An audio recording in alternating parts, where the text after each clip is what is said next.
across the UK. On DAB+, on your smart speaker, on your smart TV, and on your side. This is Talk.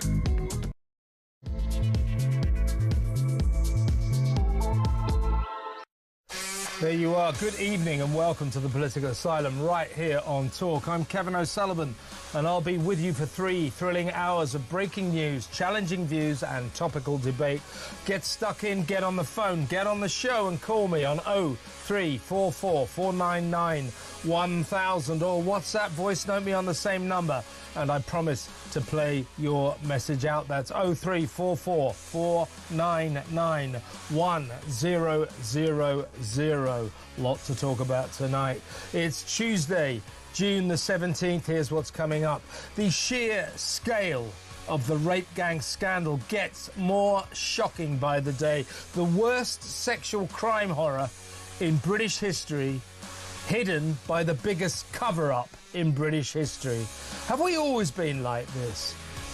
On the assumption that hopefully, as a nation, we used to have a better sense of basic human decency. When did we become a country populated by people who prioritised avoiding allegations of racism and Islamophobia over the welfare and safety of thousands of vulnerable young white girls being systematically tortured and raped by Muslim men of Pakistani origin? What's gone wrong with us? 0344 499 1000. Also tonight, while two-tier Kia faffs around picking things up for Donald Trump at the G7 Hot Air Summit in Canada, we learn that the migrant crisis he just can't solve is spiralling out of control, and Baroness Casey's 190-page report reveals that a significant number of asylum seekers have joined the rape gangs and are currently the subject of live police investigations into a still happening scourge that has not gone away. I'll also bring you the exclusive story of the astonishing news statistics that expose just how many foreigners are being allowed into the UK who we know absolutely nothing about. How many of these people that come across the channel in these small boats don't have documents, don't have passports? I'll tell you in a little while later in the show, and you will be shocked, absolutely shocked. Meanwhile, stand by for the latest news on Britain's insanely generous asylum seekers support scheme. 6.6 billion quid on treats, gifts, outings to bowling alleys and trampolining centres, driving lessons, TV licences and so much more. There's even talk that some of them are getting flying lessons. Up and a bloody way. How mad is that? 0344 499 1000. Also tonight, a heartbreaking interview in an hour or so with a young man who is the result of a gang rape. His mother dead from alcohol poisoning. His father, his fiend of a father, still walking free. A vile man he bumps into from time to time. The Crown Prosecution Service dropped that case against this monster. And when the poor victim's mother went back to the police, she was advised, why don't you just drop it, you know, forget it. This is the ultimate gang horror story, rape gang horror story. 0344 499 and 1000. Plus the inside story of how police chiefs have suppressed the truth about the numbers of crimes committed by lawbreakers from ethnic backgrounds, the latest on Iran, Israel and the possible involvement of America after refusing to sign the tediously predictable G7 gang's cliched call for a de-escalation in the Middle East and peace talks. Will Donald Trump join the assault on Iran, a beleaguered tyranny that increasingly looks to be falling into disintegration? 0344 499 1000. And finally, this socialist government's class war, a cabinet full of ideologues more interested in pursuing their hatred of business owners, the financially well-off and the middle classes than governing the country properly.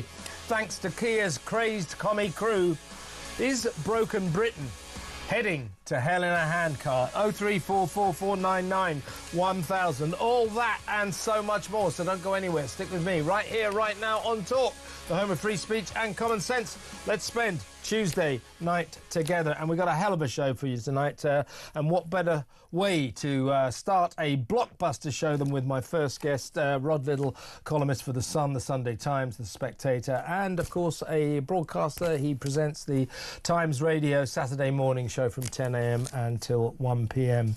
All of those columns and that show are highly recommended, and we're very pleased to have Rod on the show now. Rod, welcome. Thanks, mate, and some great alliteration in there about Keir Starmer. Thank you very much. We need a bit of that. Yeah, there's not much I can do in life, but I'm not bad at alliteration.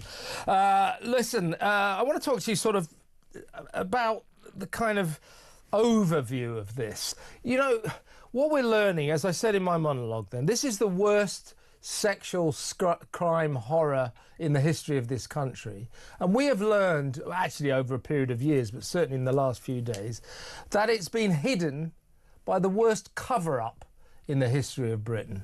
And my question to you is, you know, when did we become the type of country, maybe we were always like this, I don't know, but when did we become a country full of people who prioritise, if you like, their own respectability, who prioritise avoiding, you know, socially damaging or career-damaging allegations of racism or Islamophobia over the welfare and safety of thousands and thousands of vulnerable young white girls that these people knew were being raped, systematically raped and tortured, predominantly by Muslim men of Pakistani origin, rape gangs. When did we become a nation like that, with that twisted sense of priorities? About 1996, I think, round about then. Thanks very much. I mean, that's when it all changed. I mean, but there are still people out there, morons on the left, listening to this, or being told about this because they couldn't bear to listen to it, who will be saying now, but more rapes are committed by white people. And that they will still be saying that. This inane, asinine response to what is a massive nationwide scandal. Yeah. But white people do it more. It is such a moronic chant. And yet I wrote about this at the weekend for the Sunday Times, and I could see below the line the Labour supporters saying, he hasn't done a U-turn. He always said it quite like an investigation. And white people do it more than they do.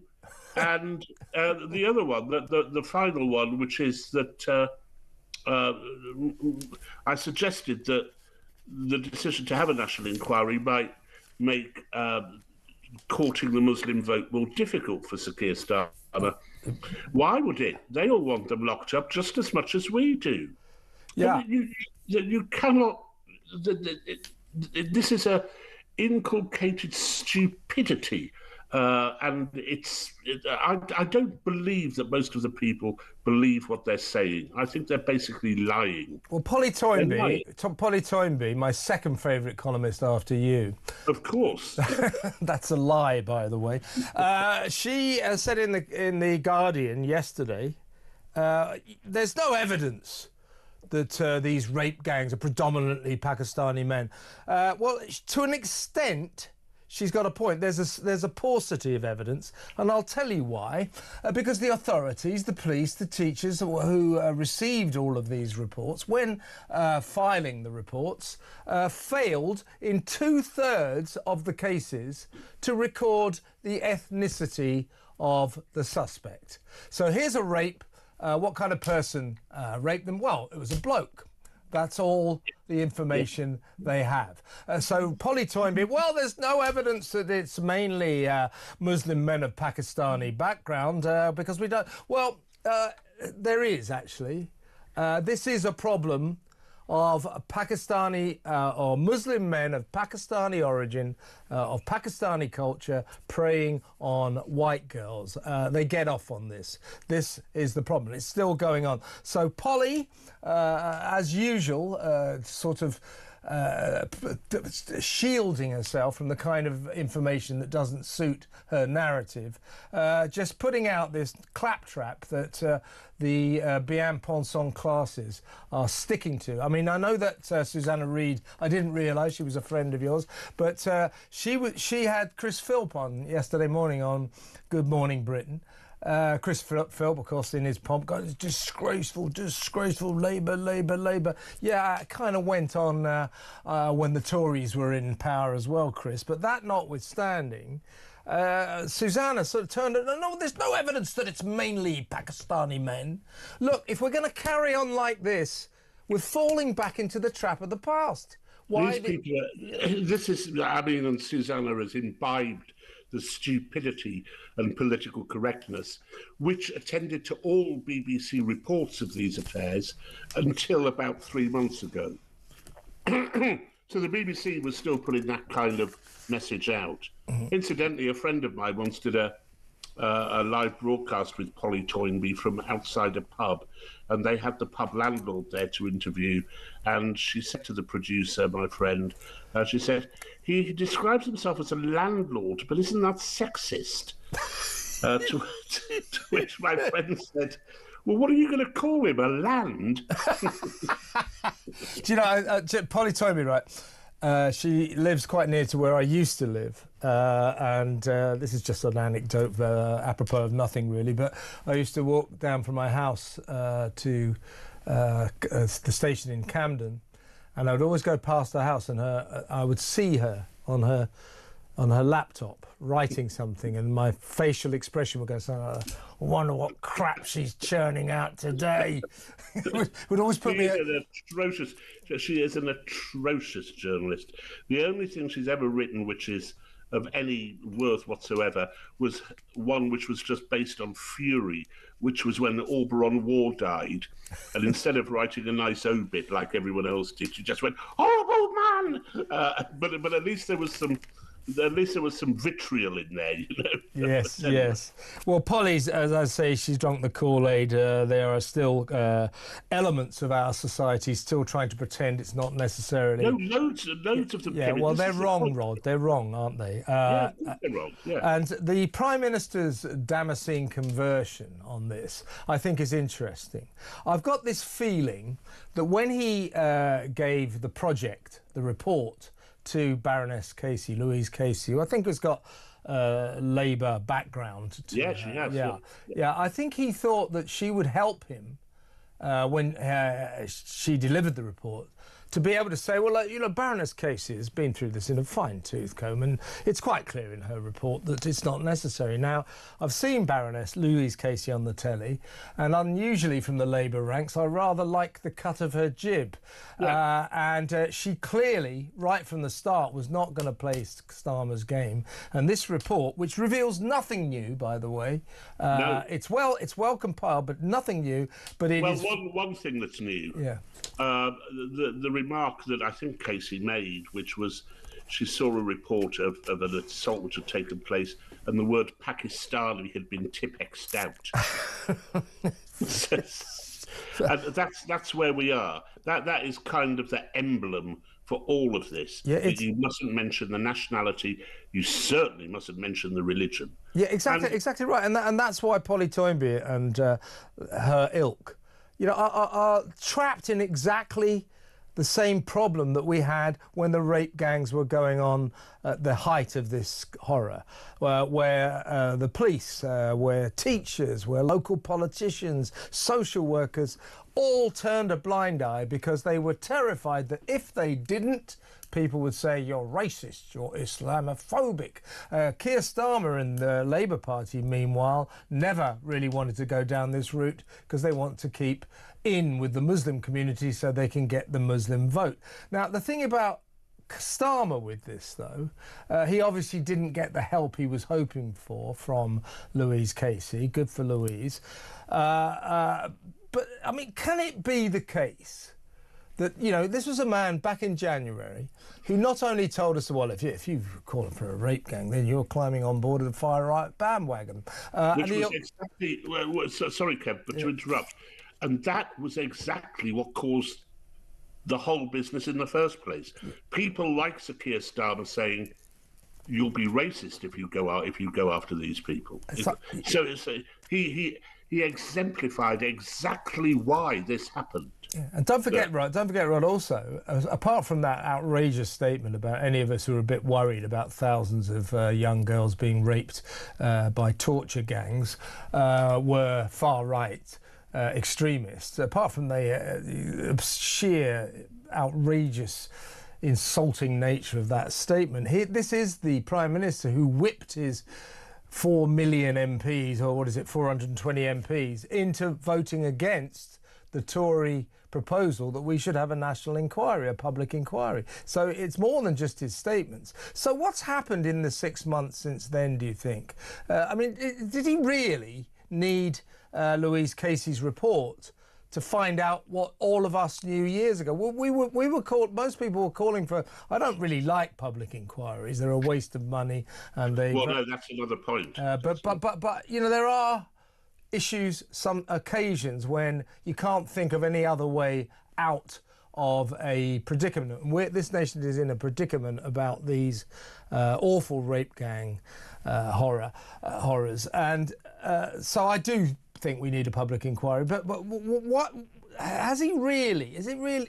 Back in January, did he really think we didn't need one? Was he the only person in the country who didn't understand the seriousness of what had gone on? No, Jess Phillips didn't either. Yeah, I mean, this is the one benefit of this. It makes Jess Phillips look like a caterwauling idiot, which, to my mind, she always has been. It's pretty straightforward. He wished to defer it. We still don't know when this inquiry is going to take place, by the way. Yeah, there is that. Don't hold your breath, and keep an eye out for who he appoints to chair it. Yeah, and also, Rod, keep a very keen eye out for the parameters. For the parameters, indeed. It's much like Prevent. The problems we have are from Islamic terrorism. We don't have problems really with far-right terrorism. It's Islamic terrorism. That's where the problem is. Yep. But Prevent pretends it isn't that, and their parameters say that it's far right. Keep it narrow. It's stuff which happened within the Asian community. Why didn't the Asian community let people know? Why was there no investigation by the social services and by the police? All that. Do all that. But I doubt it. I doubt we'll get the sort of inquiry which those girls deserve. But it's better than it was. But I just find, Starmer, this kind of strange robot man who I really do think has a lot of problems empathising with normal human beings. I think he always saw this as a sort of politicising issue, something that if Labour or if the Tories get this inquiry, they've somehow got one over on us. Also, sending out Lucy Powell to say it's a dog whistle issue. I think there is a problem with this guy. He must have known the seriousness of it, but I don't think he can actually empathise, with the deep feelings that people have about this. I think he does have a problem in that direction. Well, the person you need to talk to about that is a friend of mine and a great MP is Rosie Duffield. Because that is exactly what she says, that the man has no personal communicative abilities whatsoever, an inability to empathise, and he's basically a Politburo politician. Yeah, exactly. Well, listen, let's go to... By the way, I'm looking at the TV screen here. Now, this is a real X-rated, adults-only movie. It's Keir Starmer and Death Rigby in front of the Rocky Mountains in Canada. Can we switch that off, please? Just telling my production team to... Right, we'll come back in a minute, Rod, and we'll talk about these asylum seekers who seem to have joined the rape gangs, so it gets worse. That next.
It's a bit rich for you guys, and indeed your party leader, Kemi Badenoch, to try and play politics with this yesterday when you lot did sod all the time you were in office. I don't think that's necessarily representative of what's gone on. I mean, tell me what you did. Of course it should have been done. No, tell me what you did in office. Tell me what the Tories did from 2010. I'll tell you what they have done. There was that review that went on. It was about child sexual exploitation more widely. It wasn't homed in on grooming gangs at all. So the level and the scale which has been exposed recently is off the charts. No, we've known most of this already. You can't try and snipe at the Conservatives for things that weren't our fault. Oh, I mean, I haven't got time. Don't tell your big mate Donald Trump to tell his big mate Vladimir Putin to stop killing people, then we can solve that problem like that. Won't be surprised to know I disagree. Why? Why do you disagree, though? Why do you want our young people left on the scrap heap? The court's time being wasted, laying down a ruling on what is a woman. You and I have been speaking for far too many years about this. And actually, you know, I'm very grateful to you too, because you have always covered this topic. Across the UK, on DAB+, on your smart speaker, on your smart TV, and on your side. This is Talk. Breaking news. The Prime Minister is being interviewed by Death Rigby from Sly News, and he has just told her that he doesn't believe that America will join Israel in its attacks on Iran. So that's a cast iron guarantee that America will probably get involved tonight. Let's go back to Rod Liddle, columnist at The Sun, The Sunday Times and The Spectator. Rod, let's talk about more aspects of this rape gang scandal. And this, I mean, I said that there was nothing new at all in Louise Casey's report, but there were smidgens that were interesting, and this was particularly interesting. She said asylum seekers and foreign nationals have joined these rape gangs and are a significant proportion of them are the subject of live police investigations, which reveals two things. One, rape gangs are still going on. The scourge is still continuing. Everybody knows that. Louise Casey said that. Secondly, at the centre of these rape gangs these days are asylum seekers, people who've broken into this country illegally and we have allowed to stay. That's going to present a bit of a problem for our Prime Minister, isn't it? No, because what you don't understand, Kevin, is that the vast majority of asylum seekers haven't raped anyone. That's what you'll be told. That I guarantee that's what the left will say. They will say, this is immaterial. The vast majority of asylum seekers are honest, hard-working, trainee brain surgeons who we are only too happy to invite into this country. Of course, a few bad apples slip through, but that's not their fault. That's not the fault of this. There will be no purchase on this whatsoever, because people will argue it's only a minority of asylum seekers. That's just ridiculous, isn't it? That will be the argument, and they will say whites do it more. Did you see? Yeah, that's true, of course. Did you see in Los Angeles the immigration riots? Yeah. Where the local journalists, the TV journalists, fell into that abysmal trap, the enemy of journalism. Lots of journalists now do it. They call a riot or a protest where there have been furious battles, running battles with the police, people getting injured, petrol bombs being thrown. They call them largely peaceful. Yes, that's right. Yeah. And they call them protests. Yeah. So when it's British people over here protesting about asylum seekers, they're rioters. Yeah. When it's people in Los Angeles protesting against laws against asylum seekers, it's peaceful protest. Yeah. Now, you and I grew up as journalists in an era where if there was a train crash and 50 people died, your angle wasn't that 250 people survived. This now seems to be the way of modern journalism. This is ridiculous, isn't it? It's the way of the left. It knows that it is taking a counterfactual approach to these stories, whether it be trans, whether it be race, whether it be rape gangs, and it has to it has to pretend that the figures are on its side when it knows very well that they're not on its side. Yeah. You know, it's kind of institutionalized lying, and you'll see it You'll see it in The Guardian. You'll see it in quite a few other papers as well. They just lie to themselves and they lie to everybody else because they know that they've lost the argument on the facts. Absolutely. And when the journalists start playing the game, we're in bigger trouble than we were before. We are, yeah. What did you think, before we part company, Rod, at this G7, the hot air summit in a stunning-looking place in Canada? I'll give it that. Talk about lovely, what's it? Starmer says, not a bad spot. Anyway, he had a little sub-meeting with Giorgia Meloni, the Italian leader, one of the few European leaders I rather like. And he told her that he was very proud of, and I quote, Britain's world-leading work on people smuggling sanctions. What do you think he has in mind there? What? Also, was he on the pull? I mean, was that the best line he could come up with? Yeah. Hello, darling. Have you heard about our people smuggling sanctions? They're pretty hot. But I mean, the people smuggling he's talking about. He's smashed the gang strategy. How long is he going to cling on to it for? Because it's remarkable, isn't it? And we still see Yvette paddling around in the channel, desperately urging the French to do something. It's pathetic, and I think that it should have done for him by now, because it's been such a catastrophic mistake, and more people are coming over. Fewer and fewer are going back. 1,500 in 4 days over the last few days. 1,500 in 4 days. Yeah.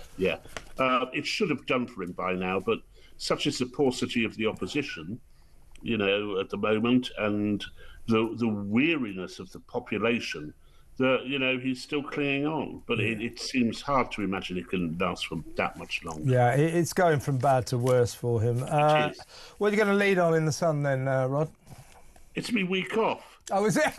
Yeah, it's me week off. So mate. this week the Sun's well worth buying. Absolutely. So you won't be in the Sunday Times either?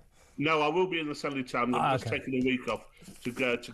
I'm going out for dinner and trying to enjoy myself for 2 days. Well, have an excellent time, and you can tell the editor of the Sunday Times I'll buy it after all. Rod, always a pleasure to talk to you, mate. Thanks so much for your time. Rod Liddle, the one and only Rod Liddle there, as I say, columnist on The Sun, The Sunday Times and The Spectator. And he presents the Saturday morning show here on Times Radio. That's our sister station here, from 10 a.m. until 1 p.m. every Saturday. Highly recommended. Right, let's go to break. When we come back, we've got an incredible exclusive story for you. It is jaw-dropping. It is the number of people that are coming across the channel. As we just discussed with Rod, 1,500 over 4 days towards the end of this weekend. 1,500 over 4 days. They're coming, and still they come. The vast majority of them arrive, as we know, without passports, without documents. So these people, when they're let into the country, we don't know the first thing about them. We know nothing about them. And now we know that some of them are joining the rape gangs. They probably do that because we don't know anything about them. And well, I will tell you exactly how many people have been coming across for the past 5 years without passports. It is jaw-dropping. Stay tuned.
across the UK, on DAB+, on your smart speaker, on your smart TV, and on your side.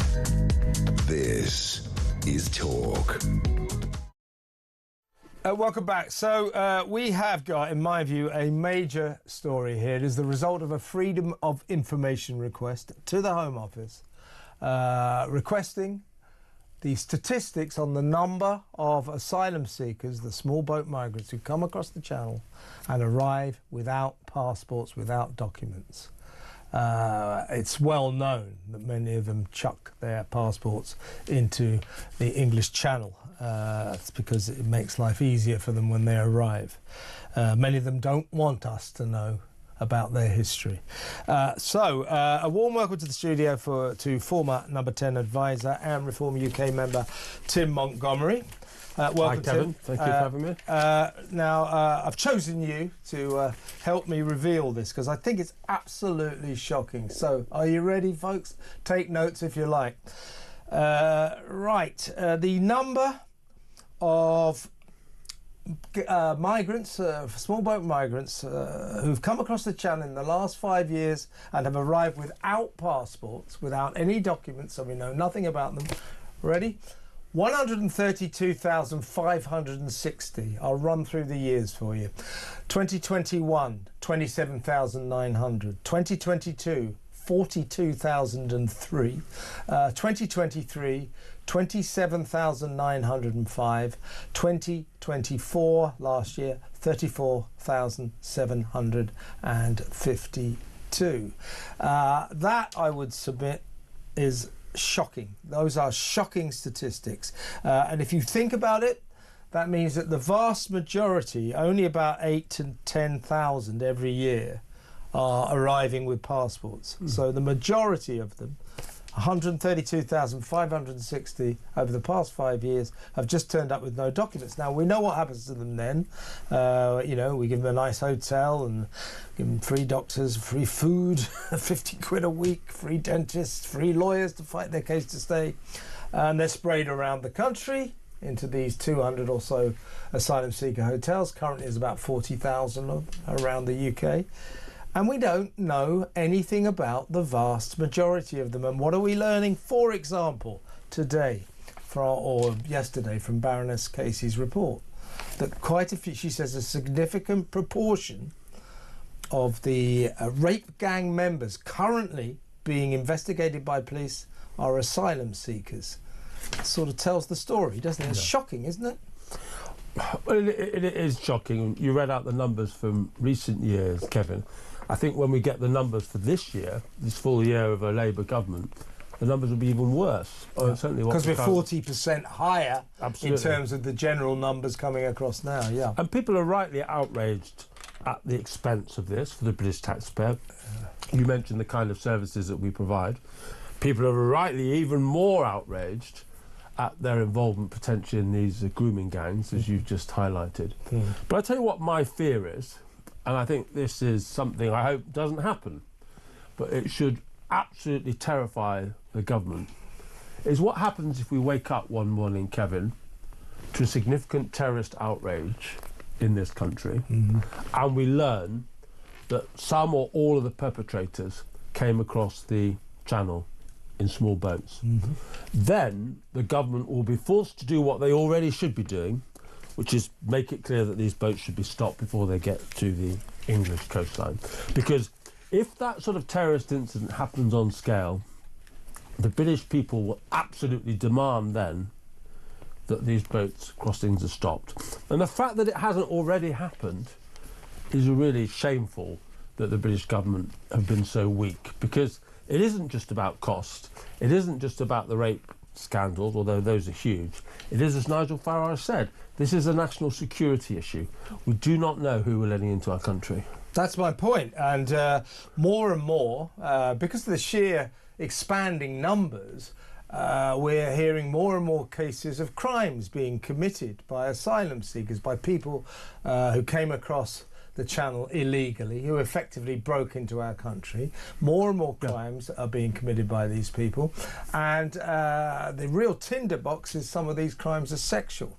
Now, when local communities, already at the end of their tether, because they've had 20, 30,000 foreigners shoved upon them, imposed upon them, find out that they're committing any crimes, they get annoyed. If it's a sexual crime, as we saw in Ballymena. In Ballymena, I mean, I suspect that those migrants arrived in Ballymena by a different method. Yes. Yeah. But the point is well made.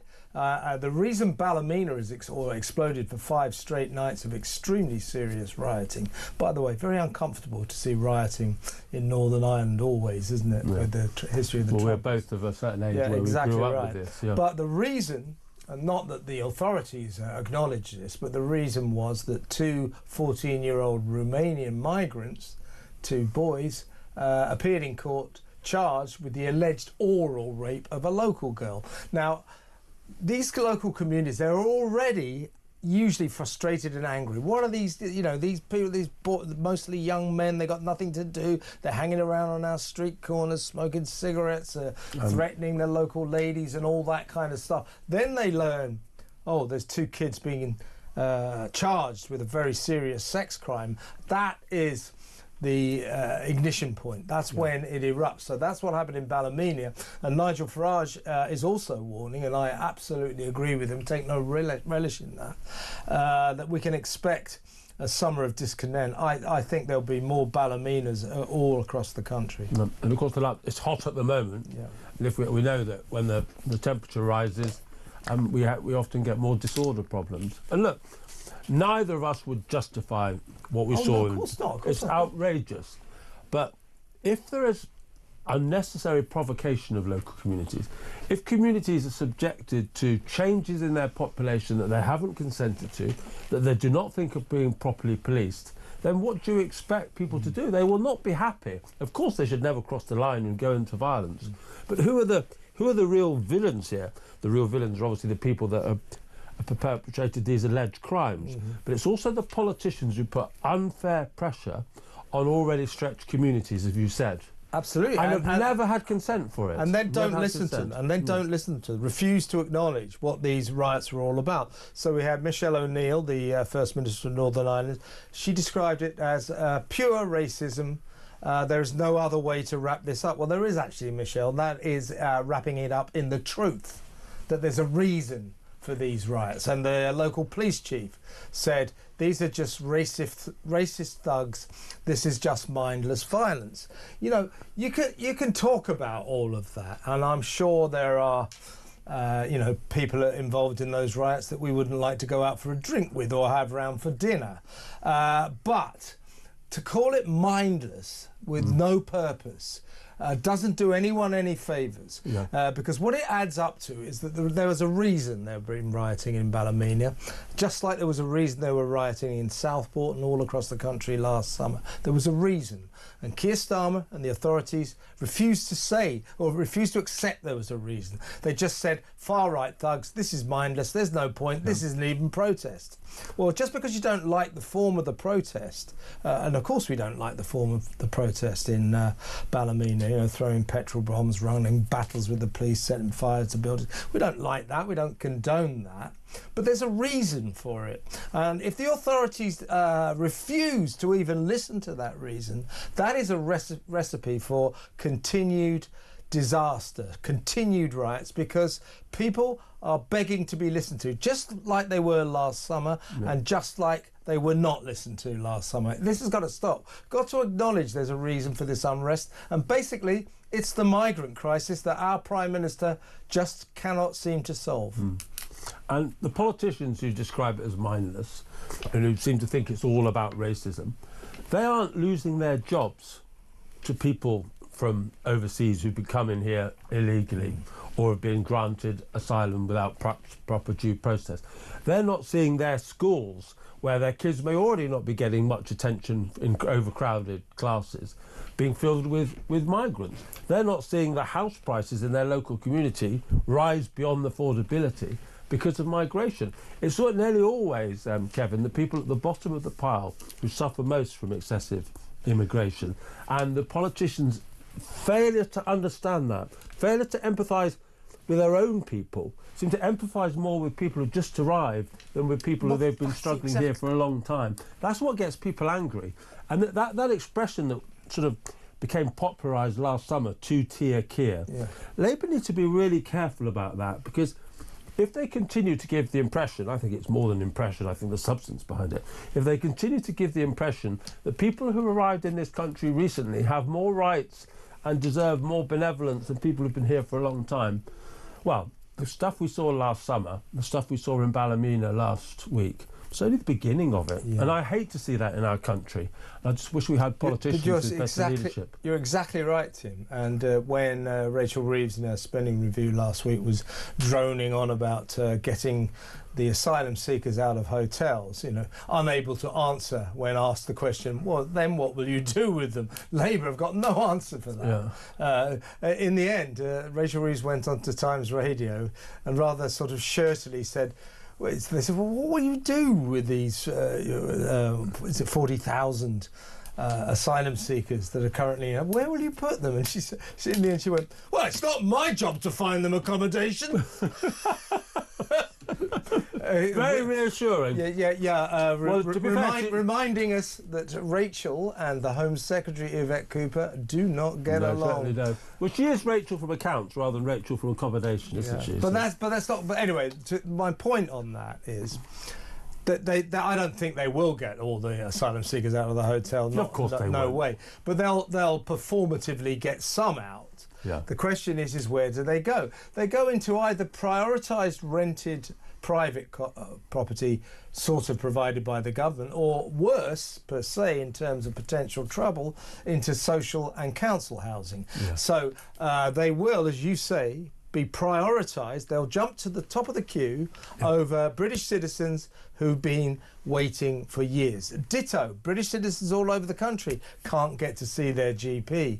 Asylum seekers, Isabel Oakeshott and I did this story last night in Cumbria, for example, get priority treatment. They get fast-tracked to see a doctor, they get fast-tracked treatment. That's happening all over the country. So when the local population, as in British citizens, see that the needs and the desires of asylum seekers, foreigners who broke into this country illegally, are being prioritised over their needs, that adds up to riots. Yeah, and I worry a great deal about what's around the corner. And you mentioned the spending review that we had last week. Of course, the Home Office budget was cut. It was one of the very few budgets that were cut. I give you Rachel and Yvette again. They don't get on. No, exactly, yeah. And I thought, Kevin, the first priority of any government is to keep the people safe, to invest in national defence and invest in the policing of this country. But that's not what this Labour government is doing. They're spending much more money on net zero and public sector pay than they are on those primary responsibilities. And if you and I are right, let's hope we're wrong. I think we both hope we're wrong, don't we?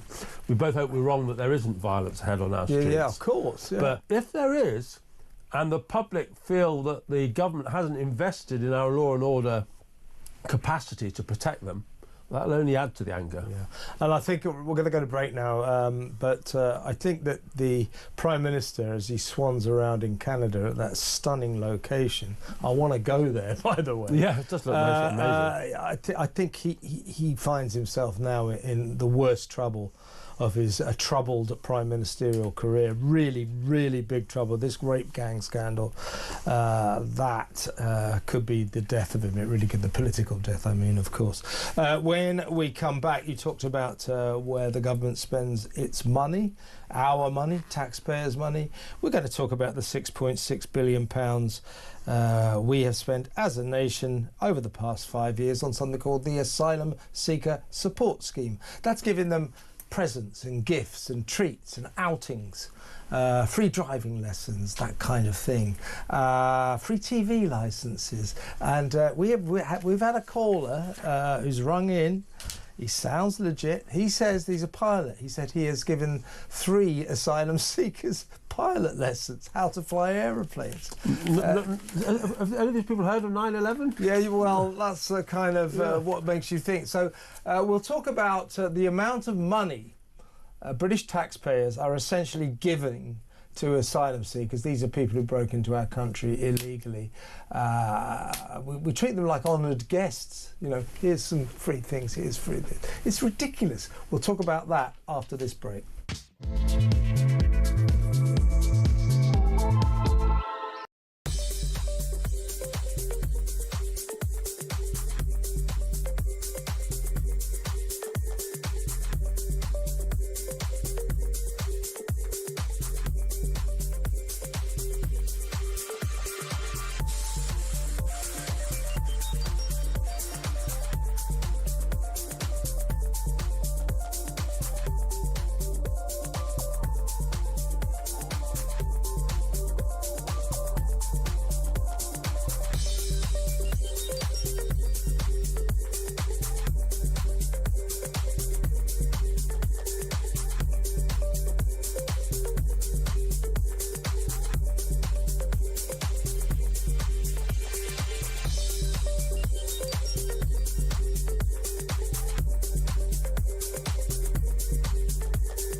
Little girls like me were raped, abused, sodomized, exploited, murdered by Pakistani Muslim men for decades in towns across the UK, not just Telford or Rochdale or Rotherham, but in every town and city across the UK. And an inquiry will do some good in stopping those in power from being able to peddle the same lies about perpetrators being mostly white, etc., etc. But the only way that we are going to stop other little girls like me is if those at the very top are held to account, if those at the very top are no longer allowed to mark their own homework on their failures. It's a bit rich for you guys, and indeed your party leader, Kemi Badenoch, to try and play politics with this yesterday when you lot did sod all the time you were in office. I don't think that's necessarily representative of what's gone on. I mean, tell me what you did. Of course it should have been done. No, tell me what you did in office. Tell me what the Tories did from 2010. I'll tell you what they have done. There was that review that went on. It was about child sexual exploitation more widely. It wasn't the home did on grooming gangs at all. Because the level and the scale which has been exposed recently was not... Across the UK, on DAB+, on your smart speaker, on your smart TV, and on your side. This is Talk. Welcome back. Let's talk about the remarkable generosity that we're a generous nation, we Brits, aren't we? Well, the generosity that we show to asylum seekers, I would argue, goes a little bit too far. As I said, we've had a caller who suggests that asylum seekers are even getting pilot lessons, how to fly aircraft, which conjures up all sorts of horrific thoughts, as Tim Montgomery just said, 9/11, that kind of thing. But I think we're only talking about 2 or 3, if that story is true. But what we do know is that there's a thing called the Asylum Seeker Support Scheme, which is local authorities all over the country, with national money as well as local money, have ploughed through a staggering £6.6 billion in 5 years. This is for treats, basically. bizarre outlays such as paying for their TV licences, trips to the bowling alley, the cinema, so the local trampolining centre. Trampolining. This is the new thing that the Reform Doge Department have discovered. Well, we preempted Zia Yusuf and Reform's Doge because this programme about 2 months ago exclusively revealed that Kent County Council spent £24,000 in a single year paying for asylum seekers driving lessons and tests, and so on and so forth. These are they take them on day outings, they give them free stuff, free TV licences, free driving lessons, trips to the cinema, the local sports centre, trampoline, blah, blah, blah, blah, blah. It is mad, isn't it? Well, it's certainly mad, but it's also extremely offensive. Lots of people listening to this programme now, Kevin, won't be able to afford to do those things for their own families. And so when they hear that taxpayers are funding those things for people that perhaps shouldn't even legitimately be here, and I can hear some blood boiling, really. And yeah, we're a good nation, Britain, and we should be proud of when we've helped people in need. But I'm afraid a lot of the people we're helping at the moment are just people taking advantage of our generosity. Taking advantage of a kind of middle-class guilt trip kind of approach to life. Yeah. It is, oh, these poor foreigners, let's help them, let's help them. Well, let's think about the foreigners. As I just said, something like 80-90% of them throw their passports into the channel. Why do they do that? I'll tell you, for nefarious reasons. They arrive here illegally. They effectively break into our country with no respect for our borders or our laws. And yet once they're in, we treat them as if they're honoured guests and we shower them with gifts and treats. I don't understand that. One of the great mysteries, I think, of our country at the moment is, take our colonial history. There was definitely bad parts of it, but you look at our involvement in slavery. Yes, we're involved in slavery, but also the Royal Navy went around the world demolishing slave ports. I think as much was spent in the equivalent terms demolishing the slave ports as we spent in World War II. Britain did something really good at the end of the slave trade. We tried to put an injustice right.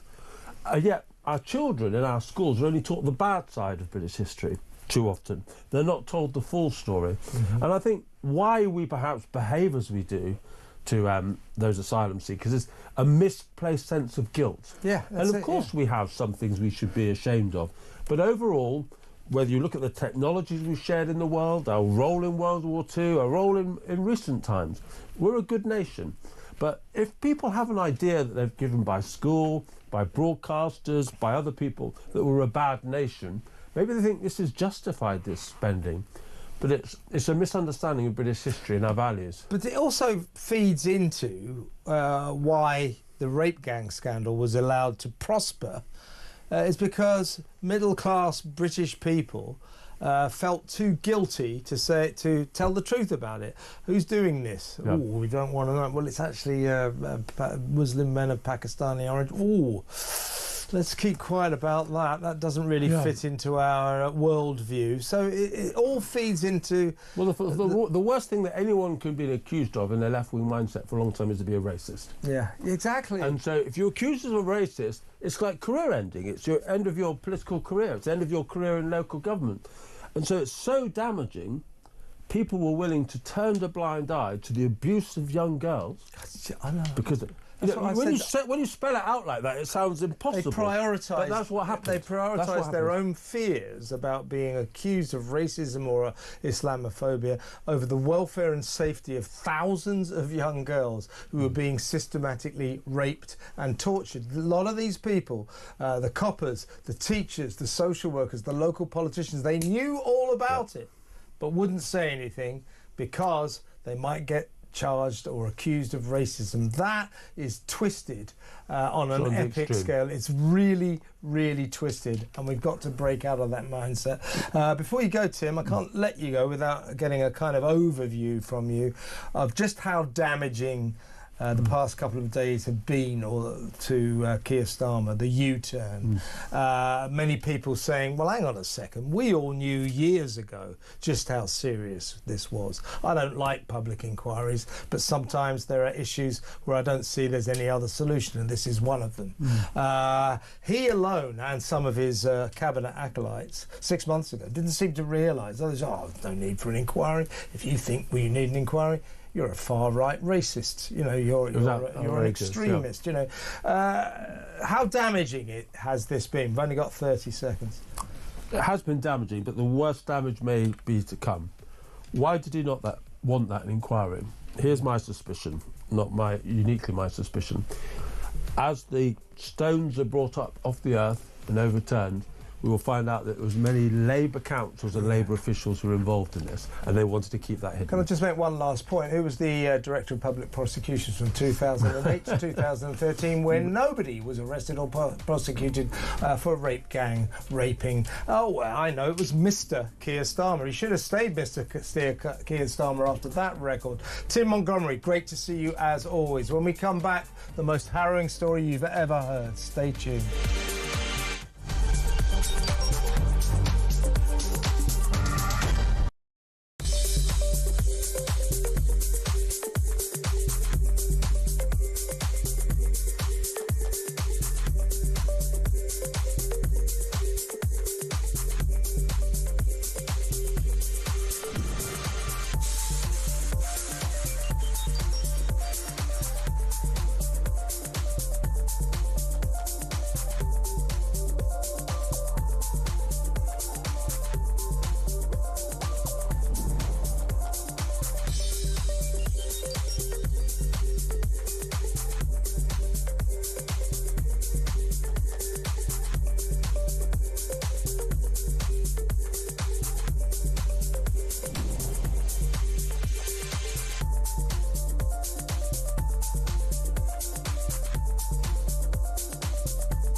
Across the UK, on DAB+, on your smart speaker, on your smart TV, and on your side. This is Talk.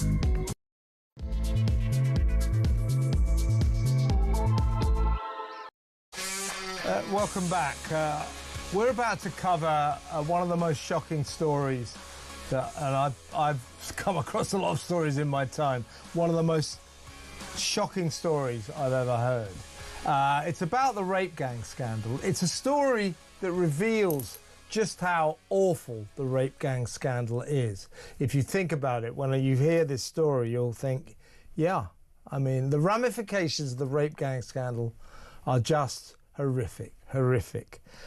So I'll give you the story. We're going to talk in just a little while to a brave young man called Jaden Sheeran. Jaden Sheeran is the result of a rape gang. His mother was raped by a Pakistani man, a Muslim man of Pakistani origin. His mother, Jodie, sadly, through alcohol, is no longer with us. When Jodie's mother called in the police. Jodie at first called in the police in 2004. A man in his mid-20s, in other words, Jayden's dad, was arrested and charged. But in a devastating blow to the family, and this is, of course, the story of the rape gang scandal, the Crown Prosecution Service later dropped the case before it reached trial. Now, Jayden's grandmother, Jodie's mum, if you like, or Jodie's mother, Ange, has pursued this case with a passion, and she took it back to the police after the CPS dropped it and said, look, my daughter was raped. She was left pregnant. You know, she has a son because of this. This is horrific. Please reopen this case. And she was told, she was basically advised, listen, why don't you just drop it? Best to just leave it be, which is the story of the rape gang scandal. Thousands of young victims being told to just drop it. Leave well alone. That's why it's all erupting now, because stories like this were viciously suppressed by people who should have come to the rescue of poor girls like Jodie Sheeran, who was 14 years old when she was raped by a member of a grooming gang. A member of a grooming gang who is the father of my next guest, Jayden Sheeran. Jayden, thank you so much for joining us. Hello, can you hear me? Yeah, I've got you, yeah. Well, listen, I hope you don't mind, but we're going to have to run through some of the details of this story. It's very brave of you to tell us, but you're telling it because you want to speak up for the victims of rape, people like yourself, the children of rape victims. You're a class of person that people don't like to talk about, and you are the result of a rape gang, for God's sake. Well, first of all, just tell me how that makes you feel, Jayden. It makes you feel a bit unwanted type thing, but me being me, you have to keep going no matter what. So I'm here today. That's what matters to me. I'm here. I'm still breathing. I'm still living. And the outcome of it, obviously, at the end of the day, that's what's happened. Still nothing's come from it. Still nothing to this day. Obviously, I'm more than happy to go through. Yeah, no, it's very brave of you, and I think important as well, because your story. I spoke to a victim of rape gangs last night. It was also got a very traumatic story, but your story is one of those issues that people haven't confronted about this. When girls are forced to have sex, they can become pregnant, and that's what happened to your mother, Jodie, who sadly took to drinking and died from a form of alcohol poisoning. But I think she was a good mum to you. She was a friend to you. You never called her mum. No. But you loved her and she loved you. Her story is this, that when she was 14 years old, this is up where you live in Staffordshire, wasn't it? She was plied with Malibu, that rum drink, before being taken to a hotel room by a group of older men for an Eid party. I don't think it was an Eid party, do you? No. She woke up hours later and remembered regaining consciousness to find that she'd been raped in this hotel in Blurton in Staffordshire. When her parents rushed to the police to see her, she was delirious and under the influence and was covered in a sort of curry powder all over her body. 2 decades later, your mum sadly died due to a form of alcohol poisoning. You were conceived as a result of that traumatic night. Did that make, how young, what age were you when you learnt the story, Jayden? I've never knew no difference, to be fair. Obviously, there was parts of my life when I was a kid, that's obviously, you do get some moments, like with my grandparents, I was thankful to have them growing up. They were by my side during all the tough times, so got to thank them for being there. They made their happiness come out of me, but then like I think back now, I don't really remember a time where I didn't know it. Do you know what I mean? It was around about the age of 10, 11, I started to get on. Where's my dad? And then when I reached our school, I knew everything by the time I'd reached our school. So that was around year 7. I knew the ins and outs, what had happened, and yeah. Yeah. Now listen, I'm just going to read out this bit of the story. I hope you don't mind, but you know, I'm a bit of a jaded old hack, but it's not often that I read or see something that shocks me. But this shocked me to the core. This is when you were born. Jodie, your mum, apparently held you up, the baby, looked at you and said, "Take him away now, get him off me." How does that make you feel? Obviously, it's not nice, but you have to come through it in whatever way you can. Like, I'm here now, so it's all that matters. It's what I got to think, yeah. Well, you know, this was obviously the shock at the time, and you know, incredibly, you did form a close relationship with Jodie. You never called her mum, always called her Jodie. You said she was a very loving mum, but she was helped by her mum, Ange and Dave, who sort of effectively became your parents. Tell us about Ange taking this story to the police. She took it to them twice, didn't she? Tell us that chronology. Tell us what happened. So she took it to the first. Obviously, when it all happened, she reported it to the police. As you may know, obviously the police come knocking on the door saying they've had to drop all charges. Since then, obviously, like you know, my mum passed away. She's gone back to the police, ignored. She's contacted local MPs, still not heard nothing. We went to London to meet Rupert Lowen MP, and nothing's come back from that. I just know nothing's changing, and it's been months. My mum's story's got out there. It's been out there. There's millions of people across the world who have seen it, and no action still.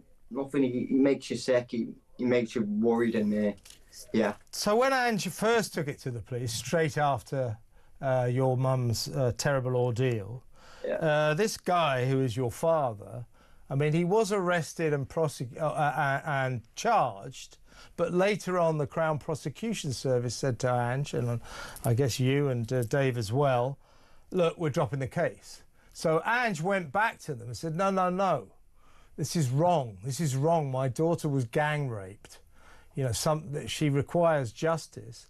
And she was told then, listen, Ange, why don't you just drop it? You know, leave it alone. Leave well alone. Which is the story of the rape gang scandal, isn't it? It's just people closing the door on justice for your mum. And if I could say so, also, Jaden, for you. You deserve justice here. Yeah. That's the aim of the game. Obviously, we want to get it out there. We want to crack down on it. We want to get justice for my mum. But the way my nan's been treated is disgusting. My nan's getting of age now. She's stressed as it is. The last however many years she's been treated absolutely, it's disgusting. She's getting on. She's doing the most she can for me, for my little sister. My mum's got my little sister as well. That's what she's left behind. So that's all my nan's got. And the way the police dealt with my nan was absolutely disgusting. And you won't wish it on no one, not even your worst enemy type thing. It's you've let my family down with suffering day in, day out. You know, people don't know what goes on behind closed doors. Everyone's got a family. We've got a life to live just as well as try and get justice for my mum, and things aren't easy. So whatever helps, I'm willing to go for it. Yeah. That's why you've come forward to try to get justice for your mum, justice for yourself, justice for Ange and Dave, who put so much into trying to get you justice, only to be ignored. So that's why you're doing what you're doing. And Jaden, I salute you for this. But you were just saying that basically this is something that is with you every minute of every day. Yeah, that's it. Every day. The things growing up with my mum, it wasn't easy. Obviously, I seen some quite bad stuff. Obviously, after what happened, she'd go for the wrong meals. She'd have to drink for confidence, and I'd be the one picking up the pieces, ringing ambulances. I'd have to come home from school, and I'm the one who's got to deal with what's left behind. But on my dad's, well, he's not my dad, is he? But whatever he's done.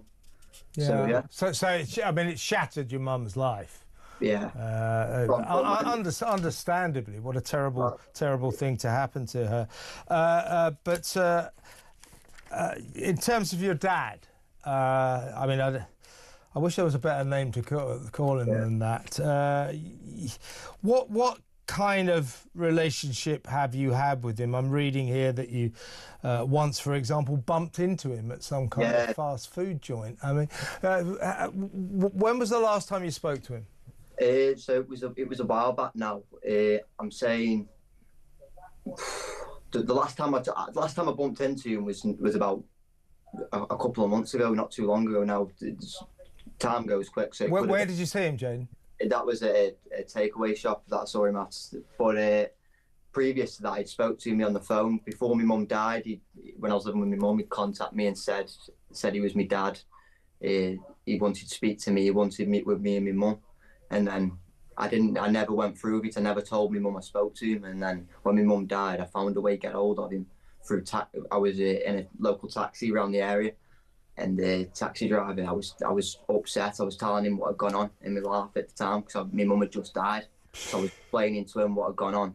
And then a couple of days later, we got outside my house, and he turned around and said the guy I was talking about who did that to my mum was his obviously relative. So that put me in a bad mind. And then I got a phone call that night, and he just said he's not my dad. It's just some nasty things, and obviously, yeah. Well, he is your dad, unfortunately. Tell me what you think about him. What are your feelings about him? Just despise. I hope he pays one day.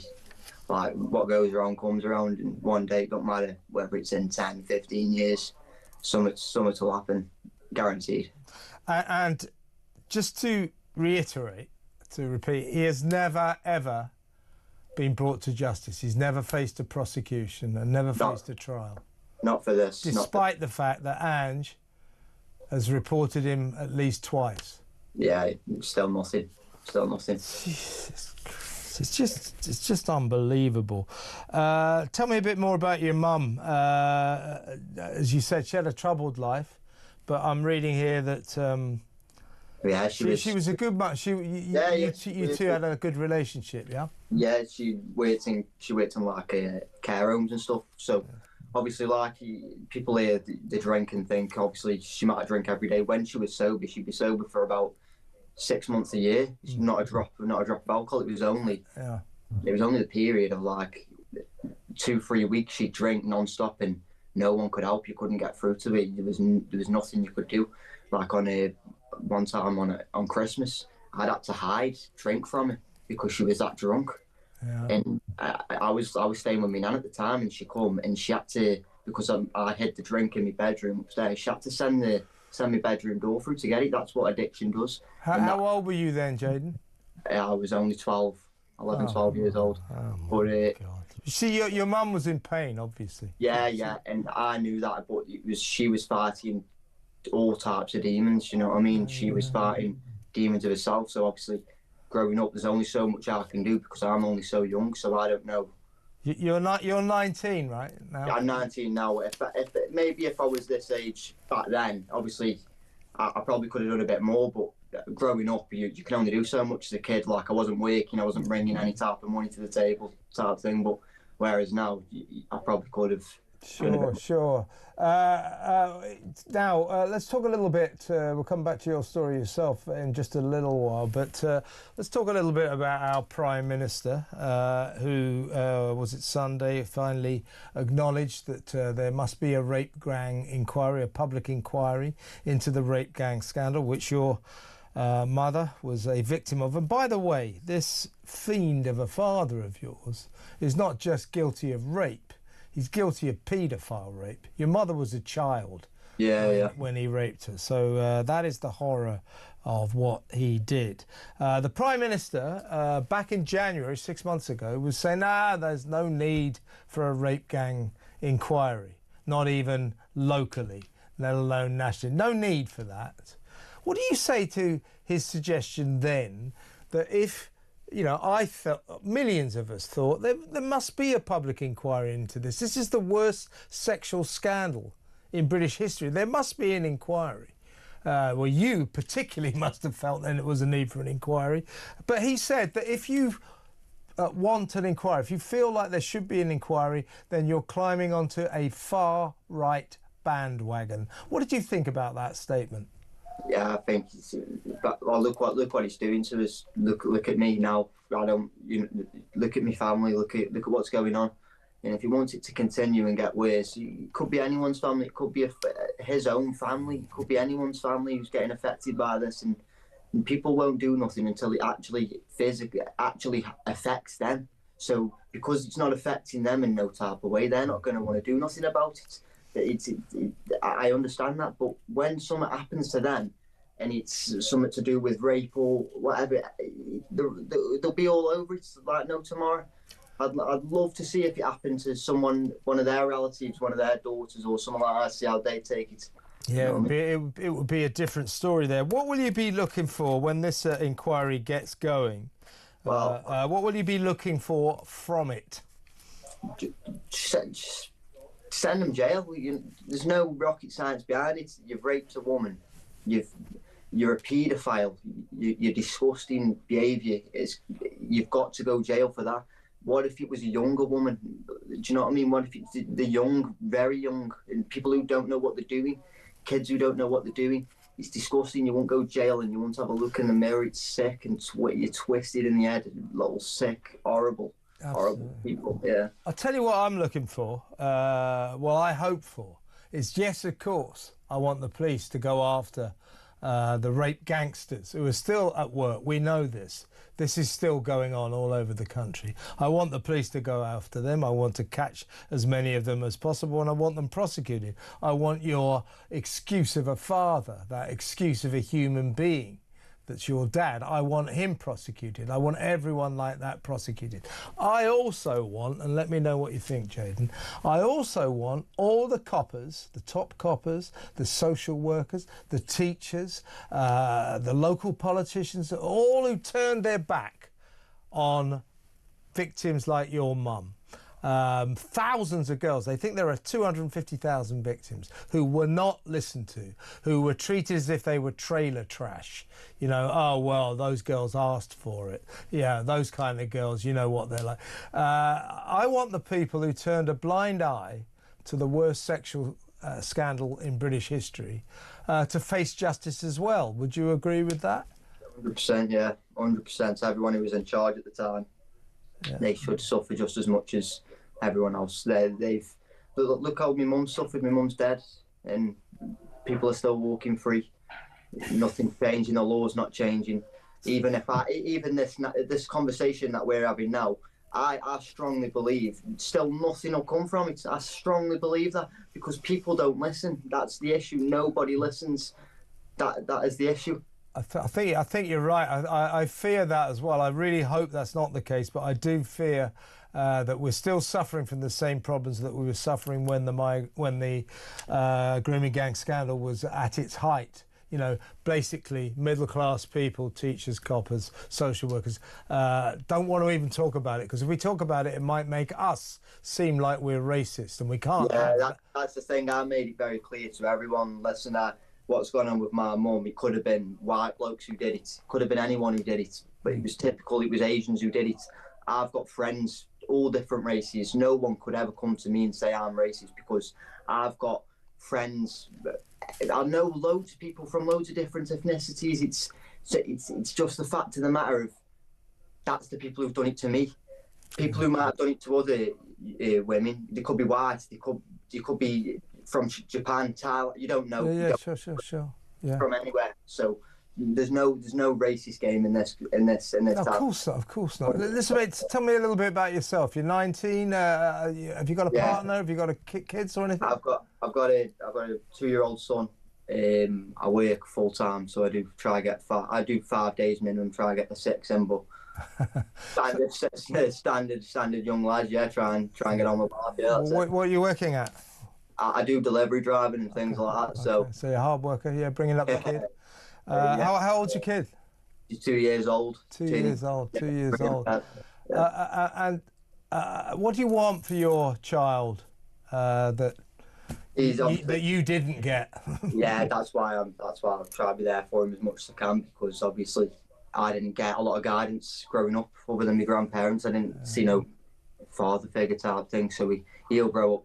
He'll have a nice life when he grows up. I bet he does. And tell me what you miss about your mum. Just little things, obviously. Just what I would say I miss is like things I could have done, which I didn't do. So that's mainly the thing that eats me up the most. I could have done a few things with my mum, and never got to do them. She never got to meet my child. She never got to see me drive my car and things like that. Yeah. Yeah. So. I hope you don't mind me saying this, but I think your father's a piece of scum. I really do. Yeah. An absolute piece of scum. Now, I know this is an important issue for you. What can we do to help people like you? You are the result of a rape. People don't like talking about this kind of thing. What can we do to help people like you, people who've gone through the same kind of ordeals?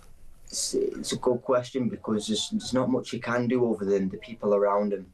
Just support your family, support whoever's going through, support and be there for them. As for like the justice system and whatever, they need to nail down on it and knock it on the head and say, right, this is the problem, this is how we're going to sort it.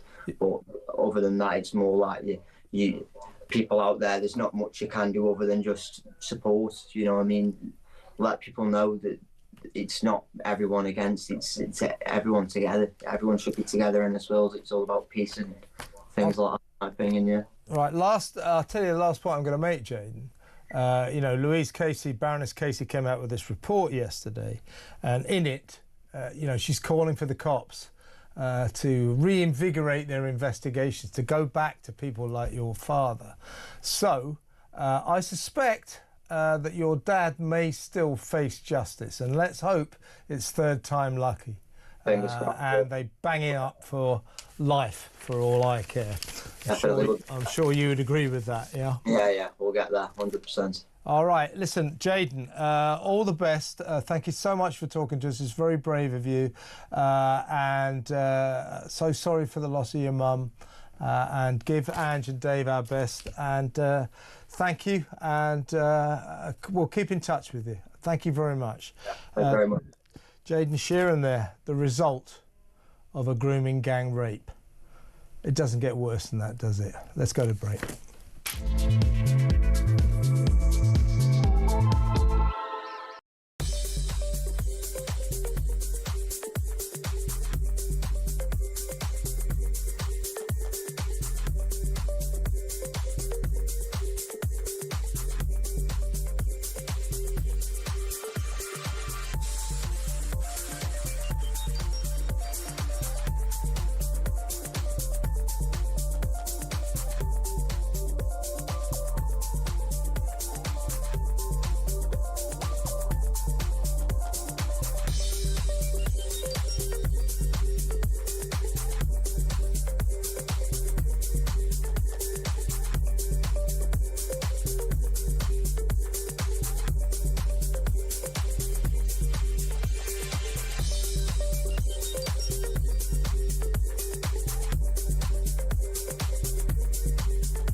I was debating on Sunday with a Northwest Labour MP, and I was challenging him to use the word Pakistani, and he was saying to me, why do you keep accusing, it being predominantly Pakistani men? I said, because it is, and it's only people like me that are brave enough to stand up, and the other Reform MPs brave enough to stand up and say, wake up and smell the coffee. Yeah. This is, certainly historically, it's been very much a Pakistani grooming gang issue.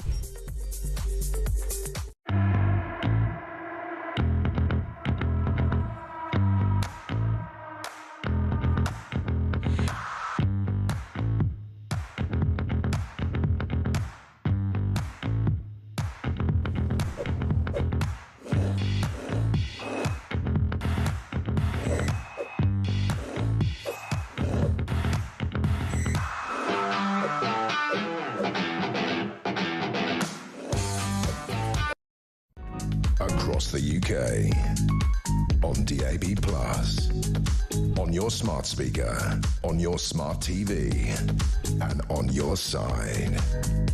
This is Talk. Welcome back. Let's talk, we're talking about the rape gang scandal. Obviously, that will dominate most of the night. I cannot but quite sort of moved by that interview we just did with poor Jaden.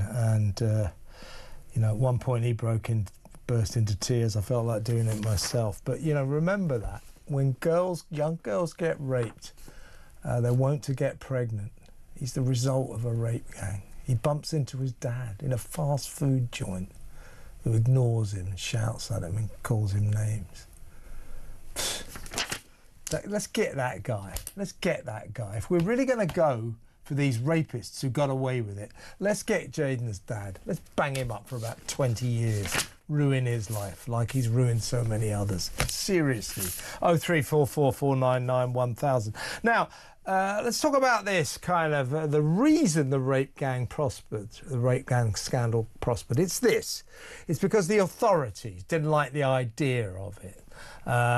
Social workers, teachers, coppers in particular hated the suggestion that they might have to get involved in convicting Muslim men of Pakistani origin. It might make the police seem racist. Oh, we've been there before, we don't want to go there.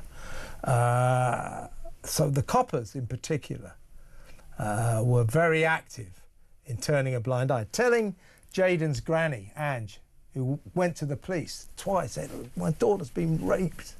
She came back from that hotel with some sort of curry powder all over her after she'd been passed around like a piece of meat and made to drink gallons of Malibu, absolutely intoxicated.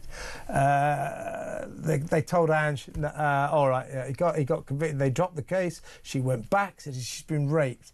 They said, Ange, why don't you just drop it, eh? It's probably for the best.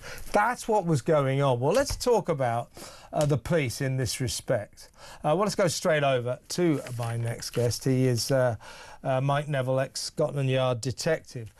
Mike, you have a story from when you were a serving officer, Lambeth, I do believe, where a senior female officer, a superintendent, who we'd better not name, showed to you exactly how top cops tended to react to the whole notion of crime by members of our ethnic communities. They didn't like the idea that the majority of crimes were frankly being committed by black people, black young men mostly. Tell us what you saw. Yes, Kevin. So this relates back to when I was a detective inspector. It's probably about the year 2000, after the Lawrence inquiry and the McPherson report, where lots of senior officers knew where their bread was buttered on. They knew that they had to say they were racist and show all these wicked things to get promoted. They had to denounce racism and show that they were the most virtue-signalling people. And I was engaged in working with young people in Lambeth. In my own free time, I did volunteer work. But you couldn't get away from the fact that lots of street robberies were committed by young black men. And I went to a meeting with this superintendent, and it was a pre-meeting to sort of multi-agency meeting, one of these meetings where we're meeting with the council and social services and people like this.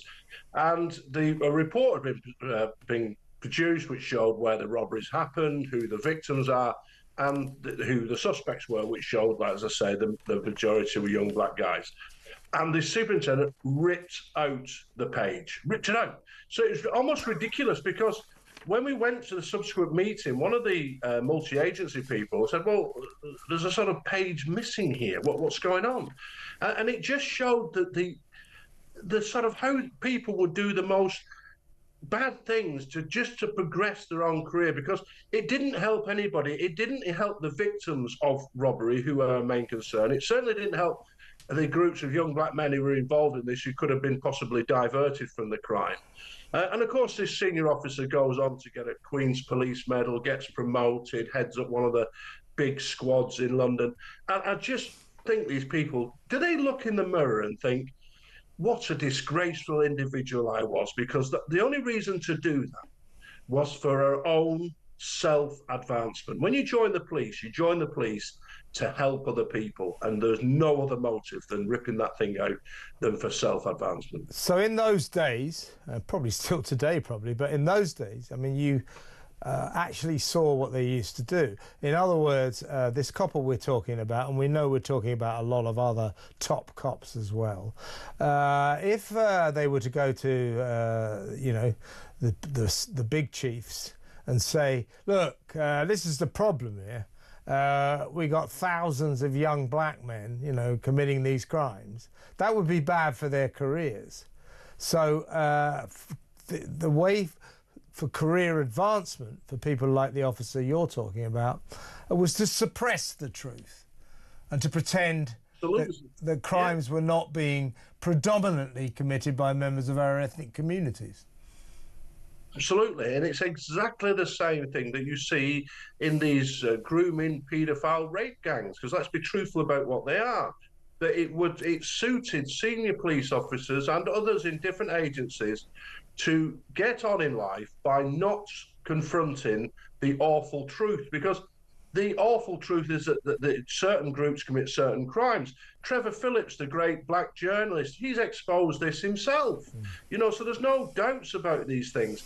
But at that time, at the time of the Macpherson report, then moving on to this, where you had a Blair government obsessed with racism and the like, that's where we go. I mean, I remember a ridiculous situation when I was a detective sergeant that they told us we used to have a burglary and robbery target. You used to go and arrest these people.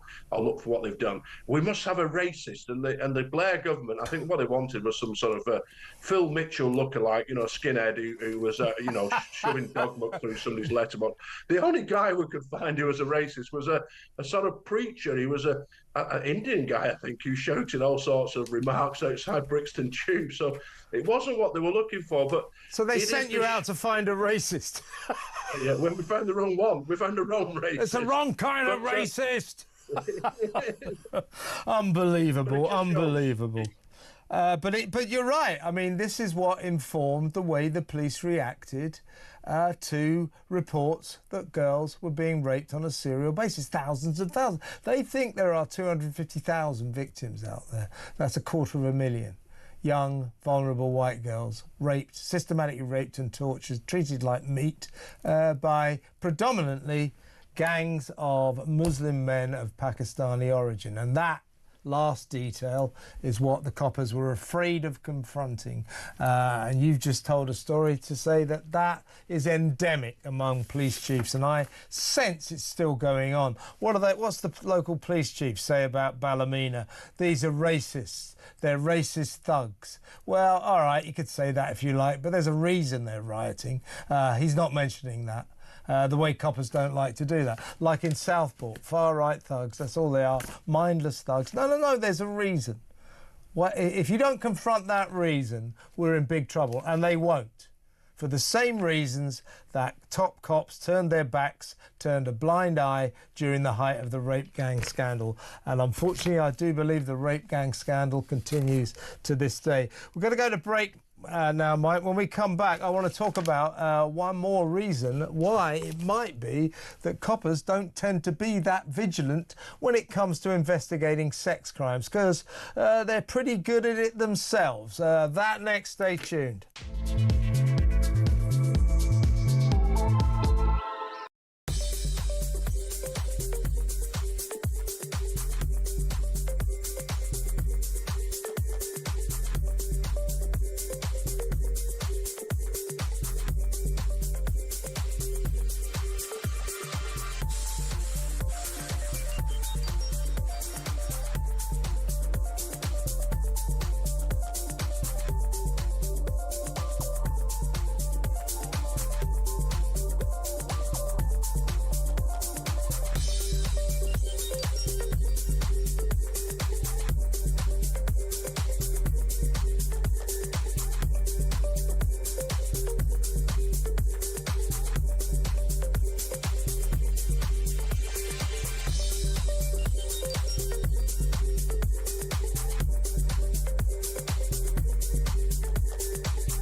across the UK.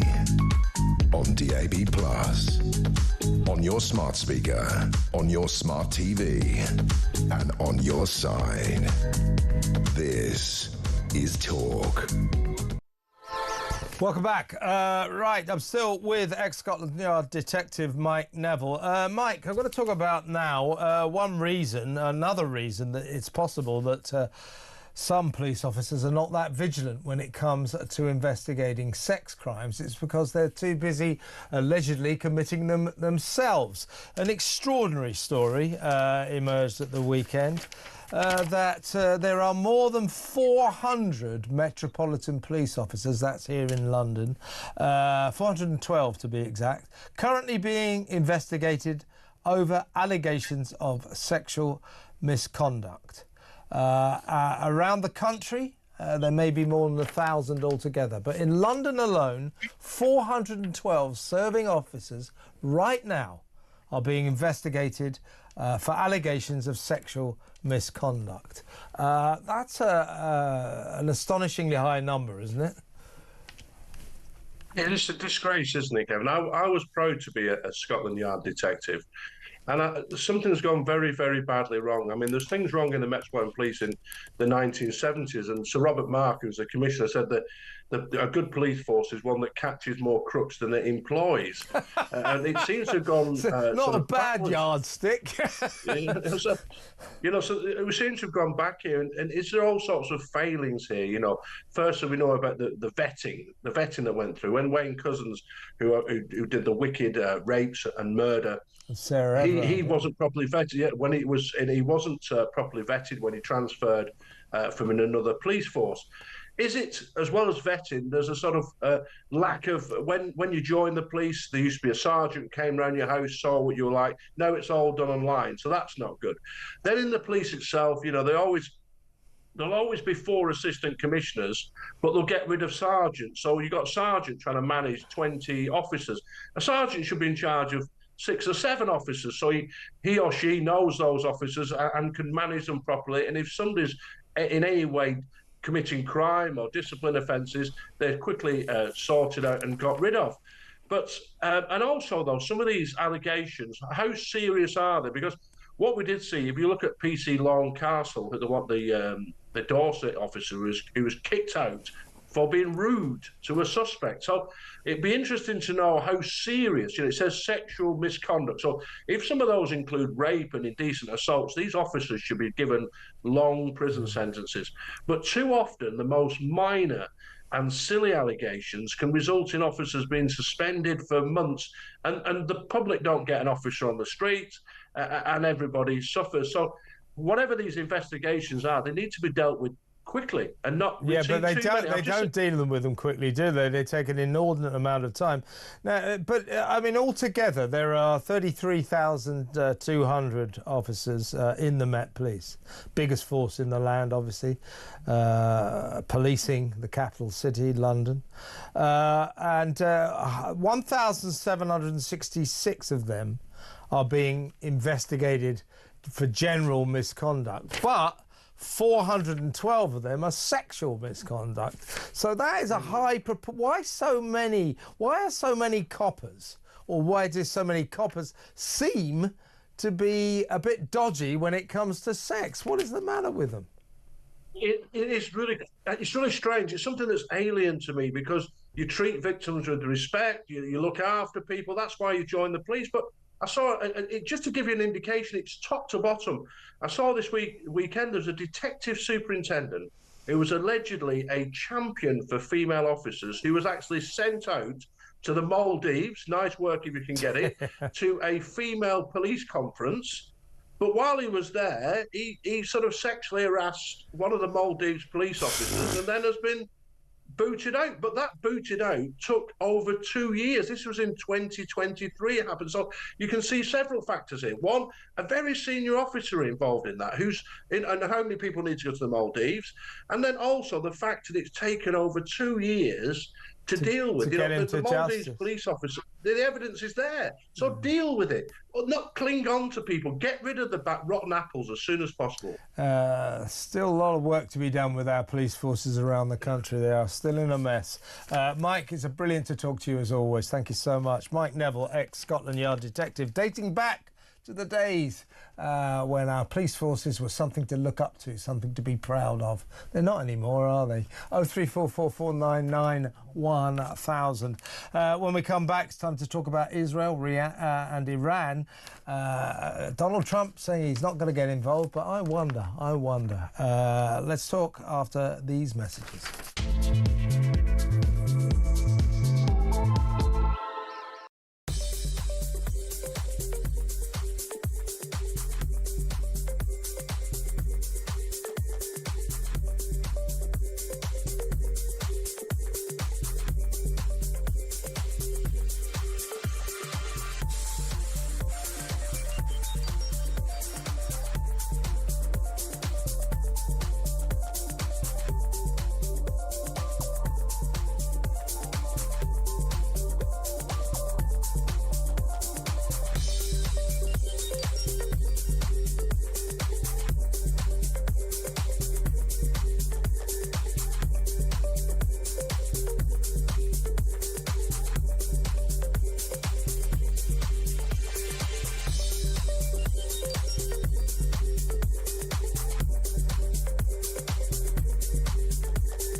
I was debating on Sunday with a Northwest Labour MP, and I was challenging him to use the word Pakistani. And he was saying to me, "Why do you keep accusing, it being predominantly Pakistani men?" I said, "Because it is, and it's only people like me that are brave enough to stand up, and the other Reform MPs brave enough to stand up and say, wake up and smell the coffee. This is certainly historically." It's been very much a Pakistani grooming gang issue.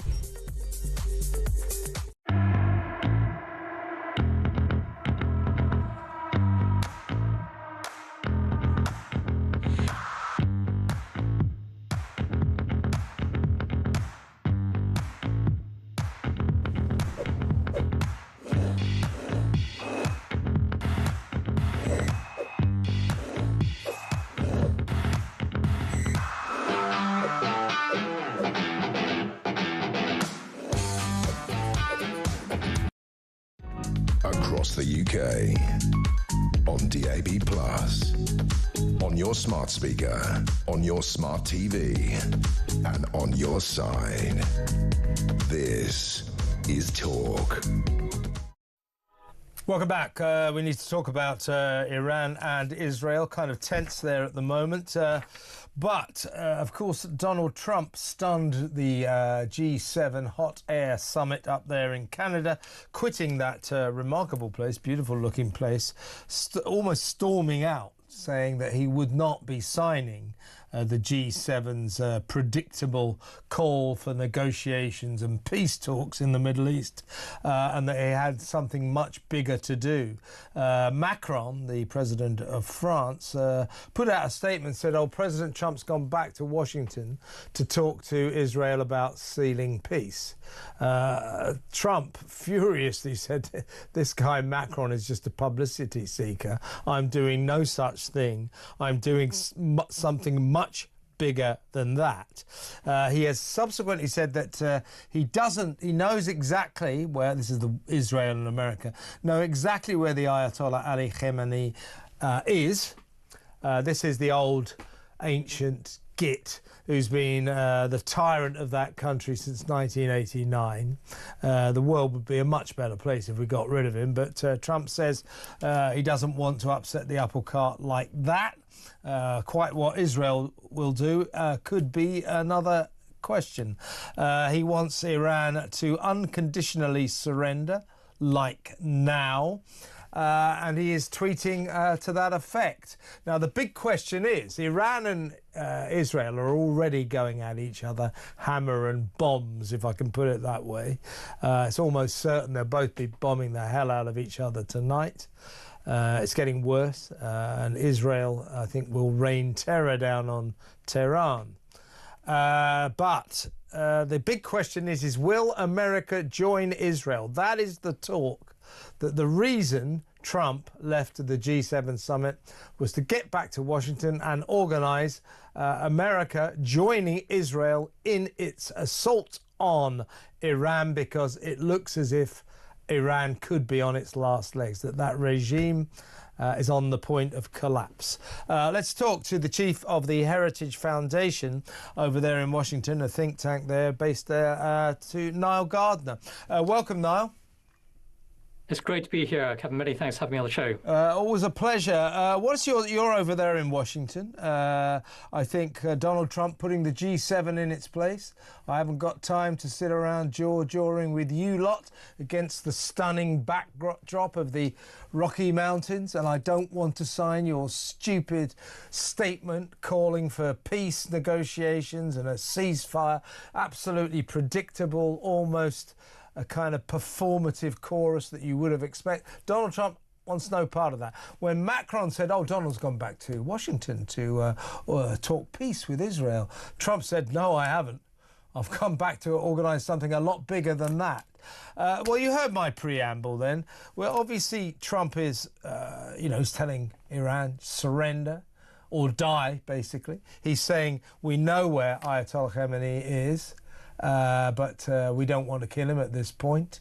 They've already strategically killed quite a few senior figures in the Iranian regime. But the big question, Niall, is do you think that Trump may actually join Israel in its assault on Iran? More and more people are thinking that.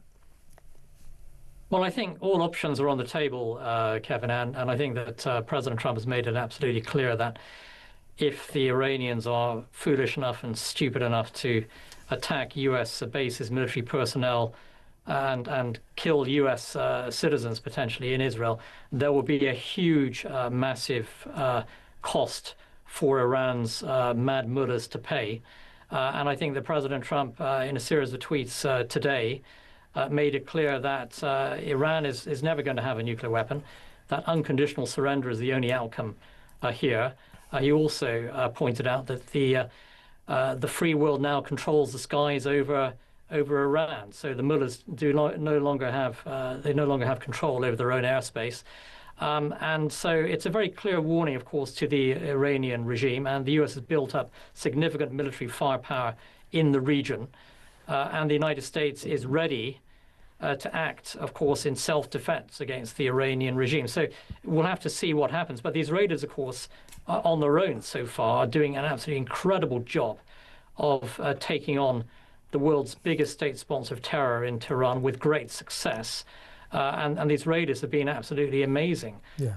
Not only, of course, fighting for the defense of Israel, but also for the defense of the entire free world. So, yeah, they're doing, Niall, the Israelis are doing what those old windbags at the G7 Hot Air Summit should have done years ago. Israel is in the process, one would hope, of destroying arguably the most dangerous regime in the world, the biggest enemies of the West. Western leaders have never done anything about it. Thank God Israel has grasped the nettle and is going about it in an extraordinarily successful, astonishing way, as you quite rightly say, starting with those precision attacks on nuclear sites, taking out nuclear scientists, actual holes in the side of apartment blocks where they killed military leaders, nuclear scientists. So started with that. They attacked the broadcasting outlets yesterday, and I think they're getting more general. They're attacking nuclear sites, but the scale of the attacks is growing. Now, my question to you is, Israel, I think, probably already knew, but I think a lot of us around the world have been shocked by the weakness of Iran. I think that's what Israel's attacks have exposed, that Iran was nowhere near the power base that had been assumed by the West for many years. It's weaker than we thought. We hear 70% of the people can't wait to see the back of the Ayatollah, that old tyrant, and that the regime might be poised to fall. Do you think that ambitions, that Netanyahu's ambition to bring about regime change in Iran are on the cusp of actually happening? Well, we could well see that. And as you point out, of course, the Iranian dictatorship really is a paper tiger and is crumbling very, very rapidly. It's also hugely unpopular with the people of Iran. And so anything could happen, I think, in terms of what happens next. And you could see the downfall of one of the most evil regimes in world history here. And that would, of course, be a very, very good thing for the people of Iran and for the entire world if the Iranian dictatorship crumbled and collapsed. And I think that's certainly part of the Israeli strategy here. And the Israelis, of course, have been fighting for many years against the Iranian regime, against their proxies, Hamas, Hezbollah, for example, against the Houthis, and have seriously degraded Iran's defensive capabilities. And we are seeing, potentially the beginning of the end of one of the most nefarious, evil dictatorships that the world has ever seen. And that, of course, would be a very good thing. Yes, and for that, as I say, I think we have to thank Benjamin Netanyahu for having the resolve and the courage to do what I think a fair few Western nations should have done years ago, but always worried about the kind of knock-on effect. The Russians currently showing a kind of lack of interest in it, to be honest with you, or we're rather concerned. But clearly, I suspect Putin, there's no point in flogging a dead horse. I think he feels Iran is about to collapse, so there's no point in him coming to the assistance of the Ayatollah now. What did you make? You got a foot in both camps, as it were, America and British. I think it was an extraordinary moment last week when Britain was excluded from the circle of intelligence that Netanyahu clearly told Trump. I suspect he told other allies as well. We're just about to hit Iran. He didn't tell Britain, and subsequently we've learned that that's because he no longer trusts Britain, because we're busy sanctioning Israeli politicians, sort of falling in with the International Court of Justice by saying, oh, if Netanyahu comes back to Britain, he might face arrest. Basically, we have been exuding a kind of anti-Israel sentiment, and we've been kicked out of the circle of Western intelligence. That's a sad moment, I would say. Yeah, that's absolutely right, and I do think that the reality is Israelis do not trust the British government of Keir Starmer, and David Lammy is viewed as a complete utter clown, I think, in Israel, and the Foreign Secretary has knifed the Israelis in the back several times, and Keir Starmer is viewed as absolutely clueless. And also, the fact is that if the Israelis warned the British government of its intentions in advance, there'd be a real fear, of course, that this information would immediately be shared with the EU and then leaked, of course, to the Iranians via Brussels. So, the reality is the Israelis trust, of course, the United States. They trust President Trump.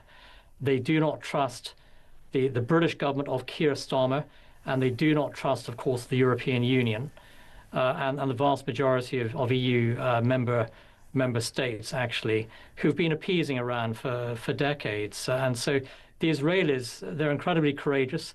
They fight on their own, and they fight like lions, as we've seen in the last few days.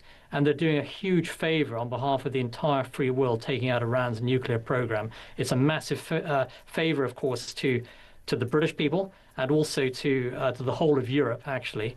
And so every government in Europe should be thanking Benjamin Netanyahu and the courageous Israeli people for what they're doing right now, defending the entire free world against monstrous evil and barbarism. And you kind of wish that Barack Obama hadn't allowed them to start their nuclear program in the first place. Not perhaps the greatest move in political history. We've only got about 20 seconds left, Niall. Great to talk to you as always. Where do you see this heading in the next few days?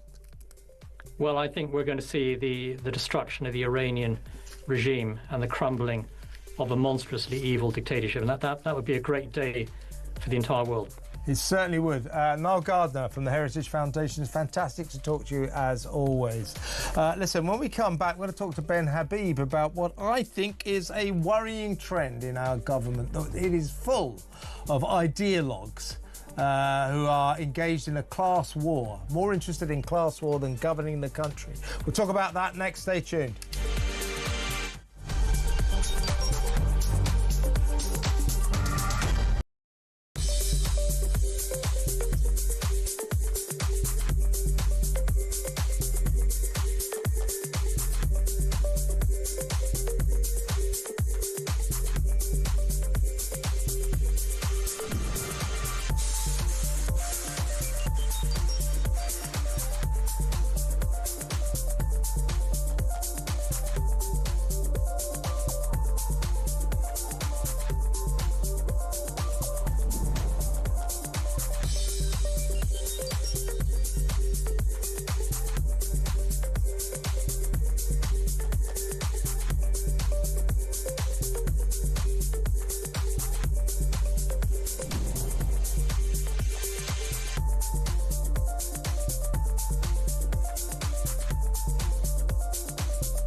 Across the UK, on DAB+, on your smart speaker, on your smart TV, and on your side. This is Talk.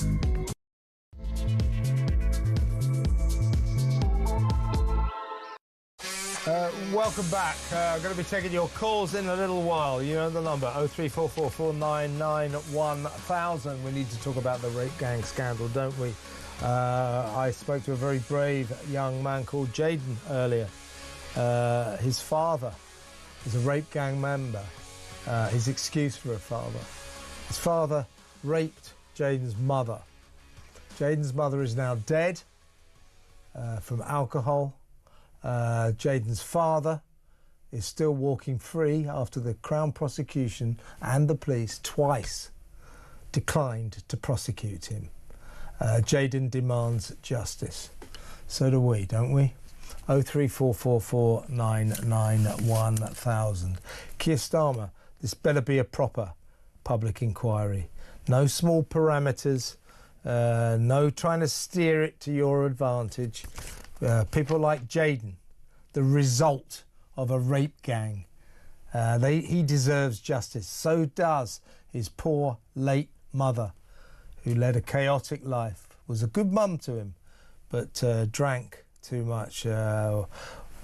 Was shattered was ruined by what happened to her. She's clearly a good person, but she just couldn't hold it together. She deserves justice. Jaden's grandmother, Jodie's mother, deserves justice. The woman who twice went to the authorities and said, my daughter was raped. They treated her like an animal in a hotel room, plied her with Malibu booze. She came home in a terrible state, covered in some kind of curry powder. Ange, Jodie's mother, deserves justice. Ange's husband, Jodie's father, Dave, deserves justice.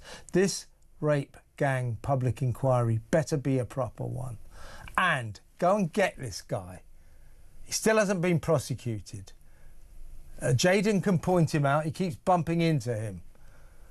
Get him.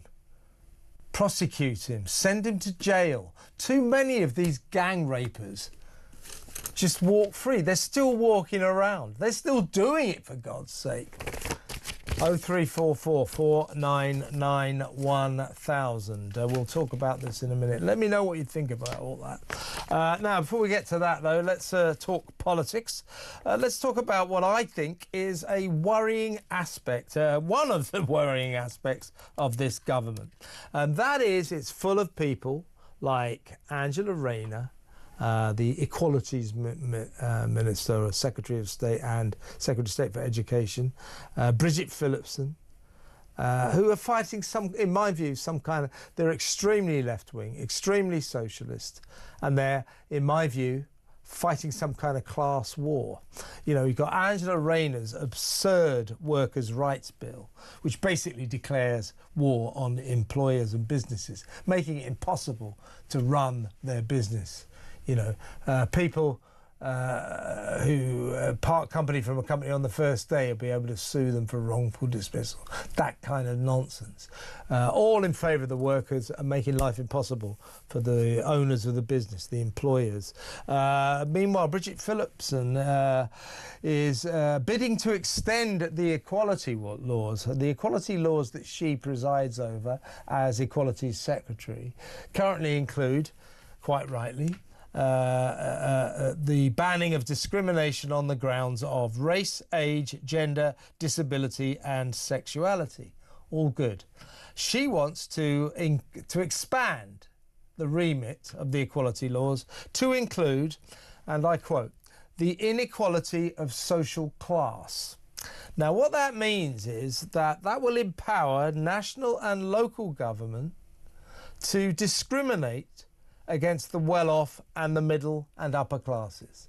So a local authority using the equality laws, for example, would be able to say, those people who live in the posh houses, only give them a bin collection every 4 weeks, whereas all the people down on the terraced houses, the working class people, they can have a bin collection every 3 days. They'll be able to do that legally under the equality laws because it will be enshrined in law that social class is an inequality against which we have legislated.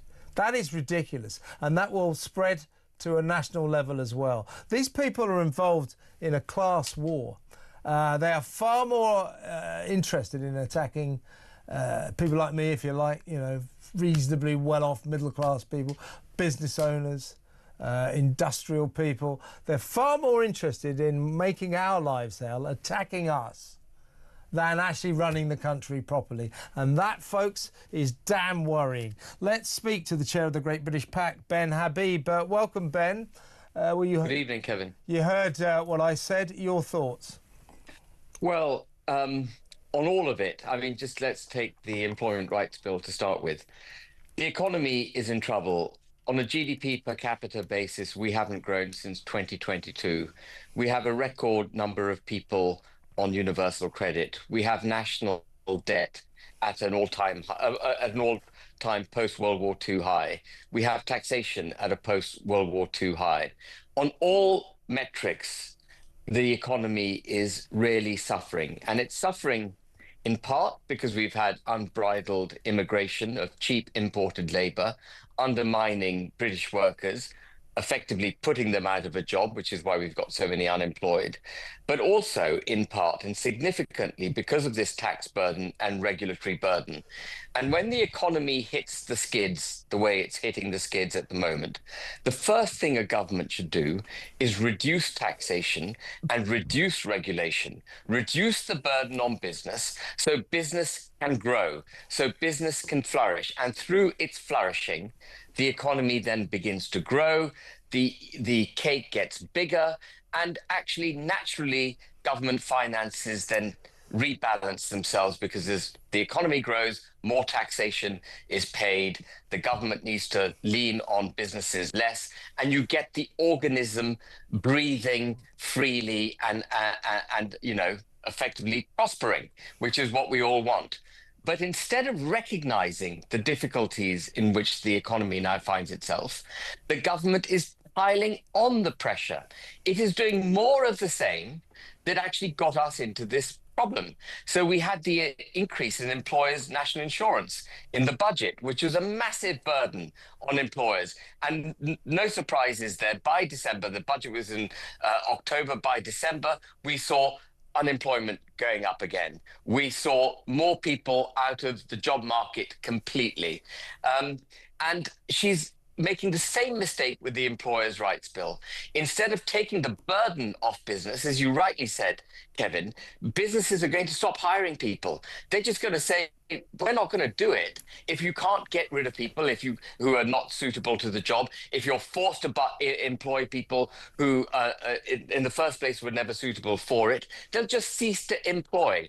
And that'll be more economic damage. And so what Angela Rayner is doing, what this government is doing, is taking a very bad situation and making it markedly worse. Last year, the economy grew by 0.9%. If you take it on a GDP per capita basis, it shrank. This year, it's forecast to grow by 1%. And again, on a GDP per capita basis, we're shrinking. We are getting poorer and poorer as a result of high taxation, high regulation. What the government needs to do is the opposite of what it's doing. Take the knee off the neck of business and let businesses and employment flourish. And do you have to, so of course Angela, the Deputy Prime Minister, frames her workers' rights bill as a recalibrating of the way businesses are run so that the employers get all the rights they fully deserve. And then you start to hear of some of the clauses and you think, well, what is this actually aimed at? Now, to be fair, the one I'm going to talk about now, I do believe that Keir Starmer took one look at this and said, even Keir Starmer said, this is ridiculous. This is not anything that can prosper in the real world. It was this. It was that Angela wanted to bring in a law that would prevent employers, the people who run business, contacting their employees, their staff, in any way after 6 p.m. That you weren't allowed, it would be against the law for a boss to email their staff, phone their staff, talk to their staff in any way, against the law. Now that, of course, betrays a profound misunderstanding about how so many businesses work in the first place. Absolutely. But what is that really about? That is about sticking it to the bosses, making life difficult for them. It's like sort of up the workers. It's like 1970.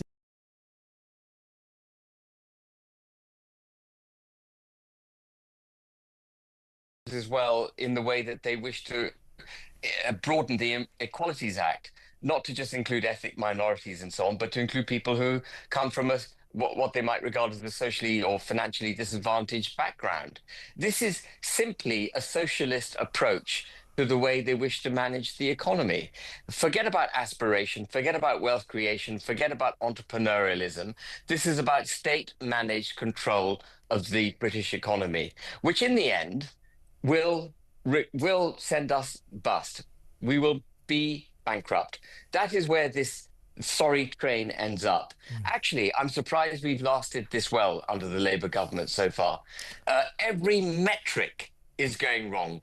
The even the OBR, which is a left-wing organization supportive of the kind of nonsense that Angela Arena, Rachel Reeves and others want to, get up to, even they are saying that the economy is in deep trouble, that the very finely balanced spending commitments that she made with the tax rising commitments that she made in the last budget are no longer balanced, that she's going to have to borrow more money than she thought she was going to have to borrow. And what's her knee-jerk reaction? Tax us more. What she hasn't realized is this burden of taxation and regulation is what's killing the economy in the first place. You know, it's really interesting. I saw in Parliament the other day, Rachel Reeves get up and call Reform UK but politics is sort of magic money trees, or whatever you call it. You guys haven't got a serious economic policy because you want to cut taxes, unfunded tax cuts. And in the same parliamentary session, she talked about £119 billion worth of spending. Well, where the hell is that money coming from? Exactly. Exactly right. What about this? The Bridget Phillipson, by the way, in my view, in this cabinet, there are way too many, a worryingly high proportion of sixth form activist type ideologues, who are fighting some kind of class war, some kind of 1970s class war. Let's get the rich, soak the rich, up the workers, all of this. Worst proponent of this, I believe, is the Education and Equality Secretary, Bridget Phillipson, a real little class warrior, no doubt about it.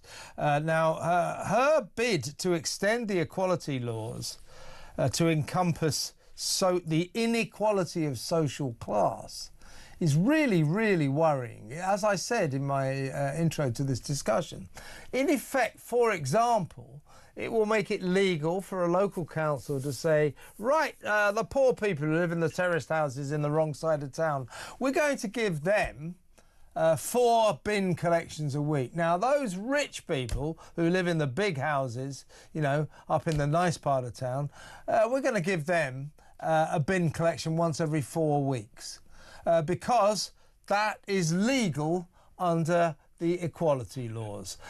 This is what her version of equality will encompass: the persecution of the comfortably well-off, of the middle classes, of the people who live in the nice houses, and the kind of veneration of the poor people.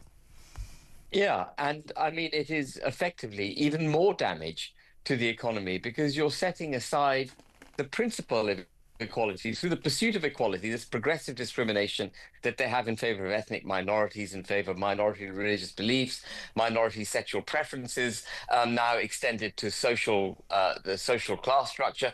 All of it, all this progressive discrimination is nothing more than discrimination. The word progressive is designed to hide it, but we're not stupid. Discrimination is discrimination. And no matter how you tart it up, it is still an ugly pig. There should be no discrimination in society.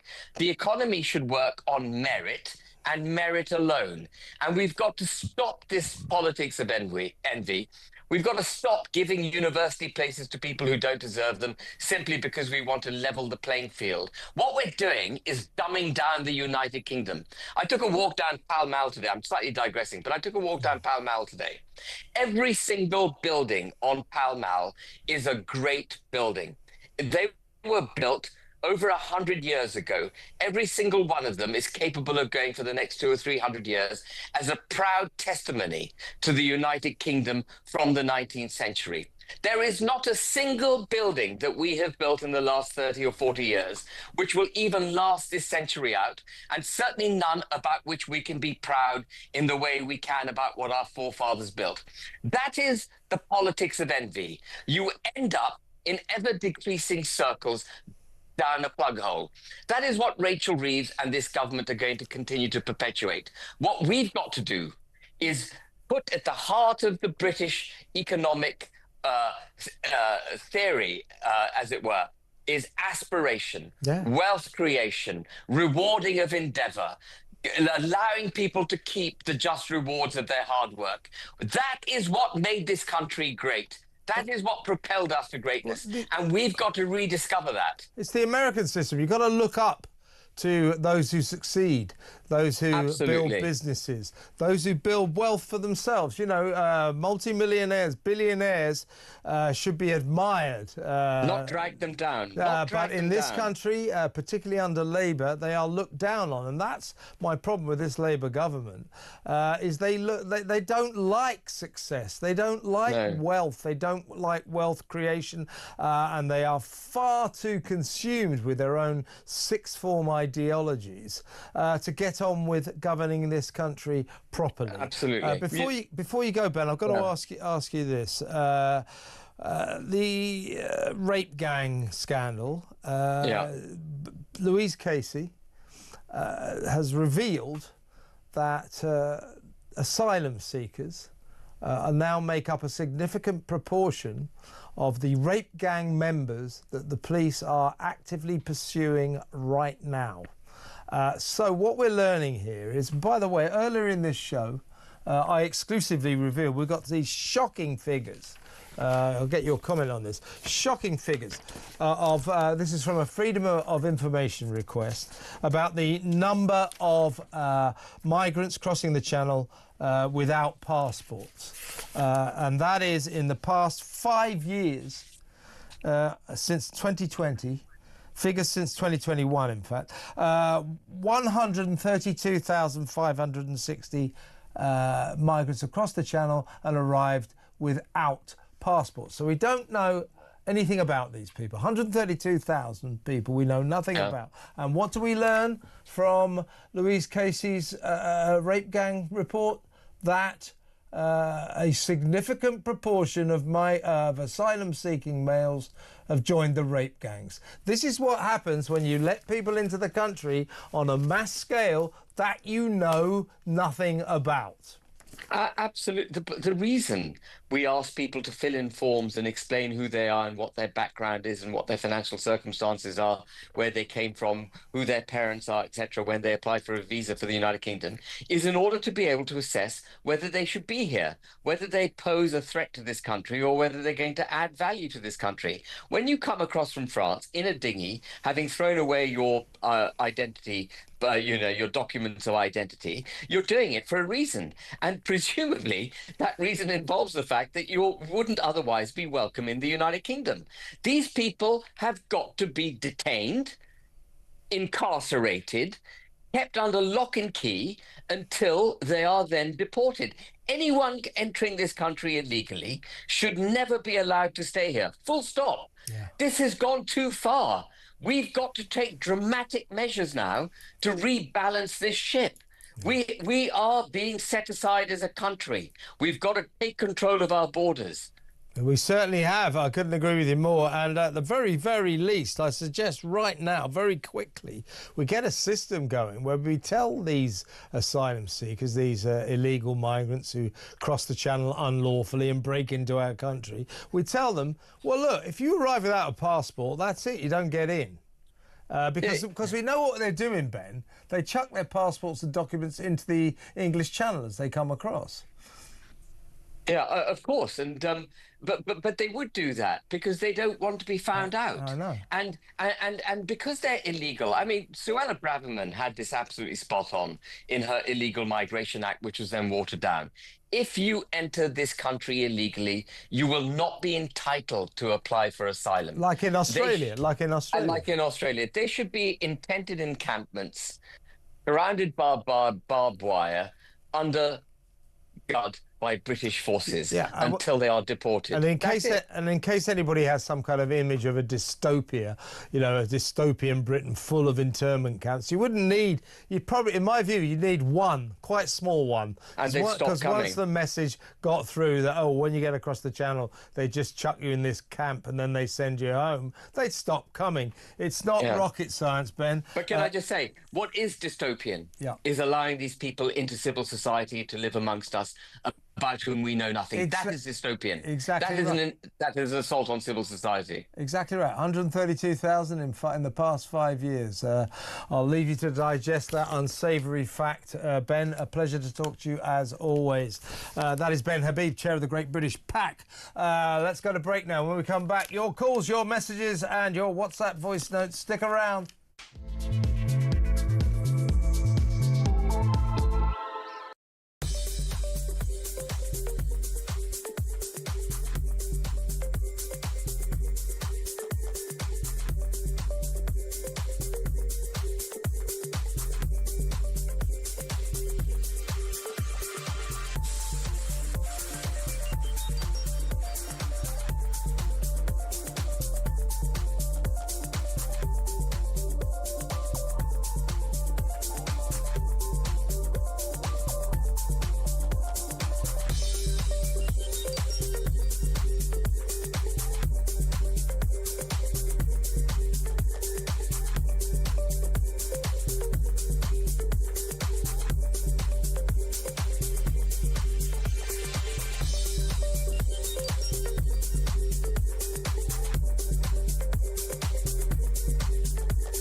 I was debating on Sunday with a Northwest Labour MP, and I was challenging him to use the word Pakistani. And he was saying to me, "Why do you keep accusing, it being predominantly Pakistani men?" I said, "Because it is. Yeah. And it's only people like me that are brave enough to stand up, and the other Reform MPs brave enough to stand up and say, wake up and smell the coffee. Yeah. This is certainly historically." It's been very much a Pakistani grooming gang issue.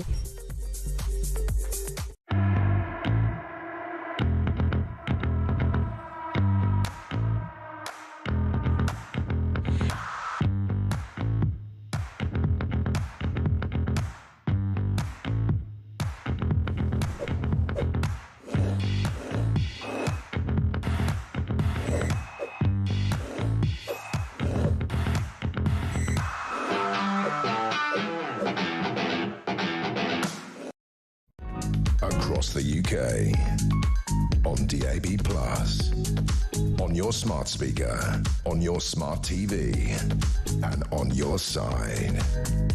This is Talk. Welcome back. Let's go straight to the phones. We're going to go to Folkestone, which is on the front line of the migrant crisis. They've been coming over in their droves, more than 1,500 in just 4 days last week. I'm just checking now to see if any have come across today. There was a... here we go. Let's have a look. Stay where you are. Oh, my God. This is the... 228 came across yesterday. That's a new figure. The day before, Sunday that wasn't it? 0. Saturday, 134. Friday, 919. Thursday, 52. Wednesday, 400.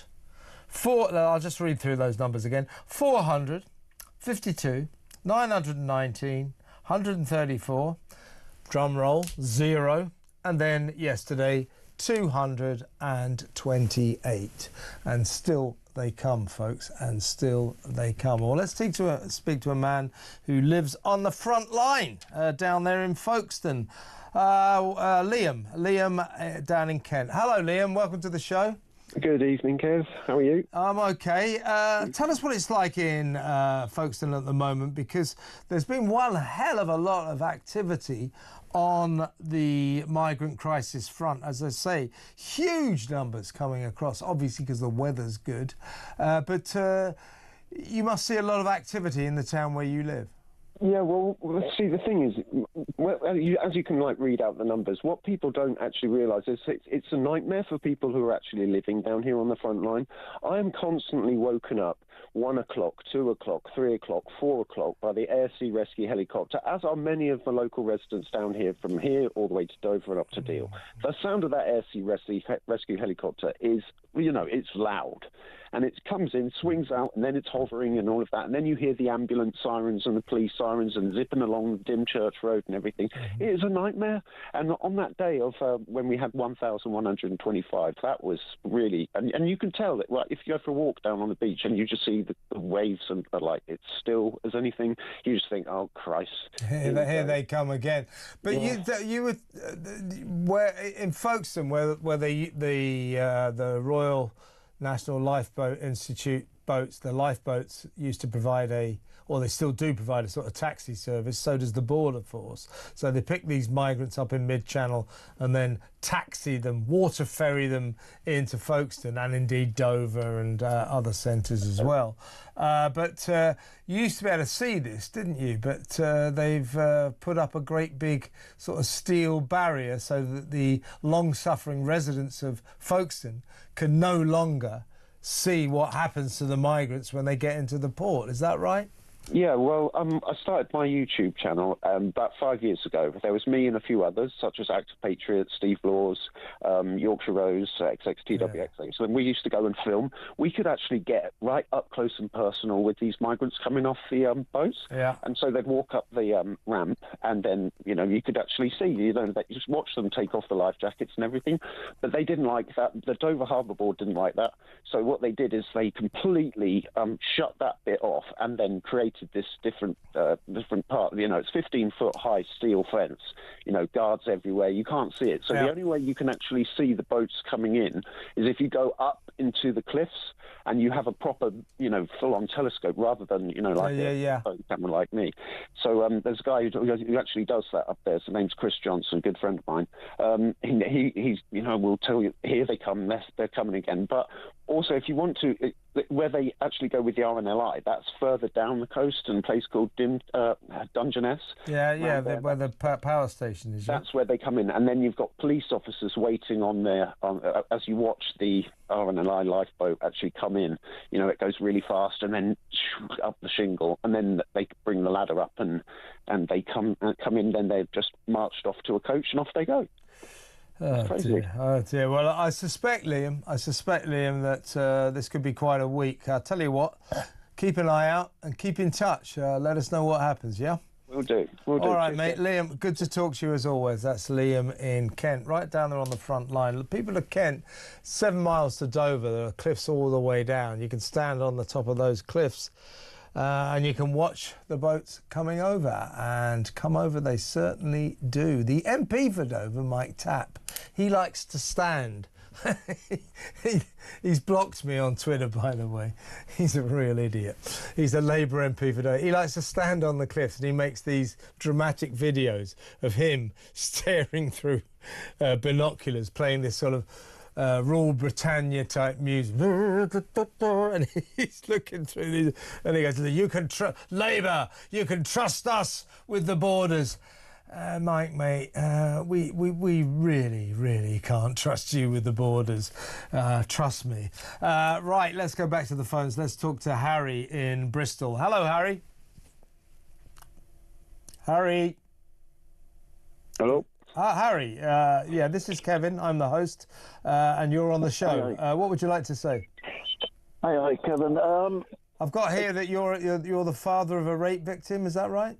It is, Kev. And basically, I'll try to keep it concise. I became estranged from my children, not through choice, and I lost total contact with them. My daughter was 11 at the time.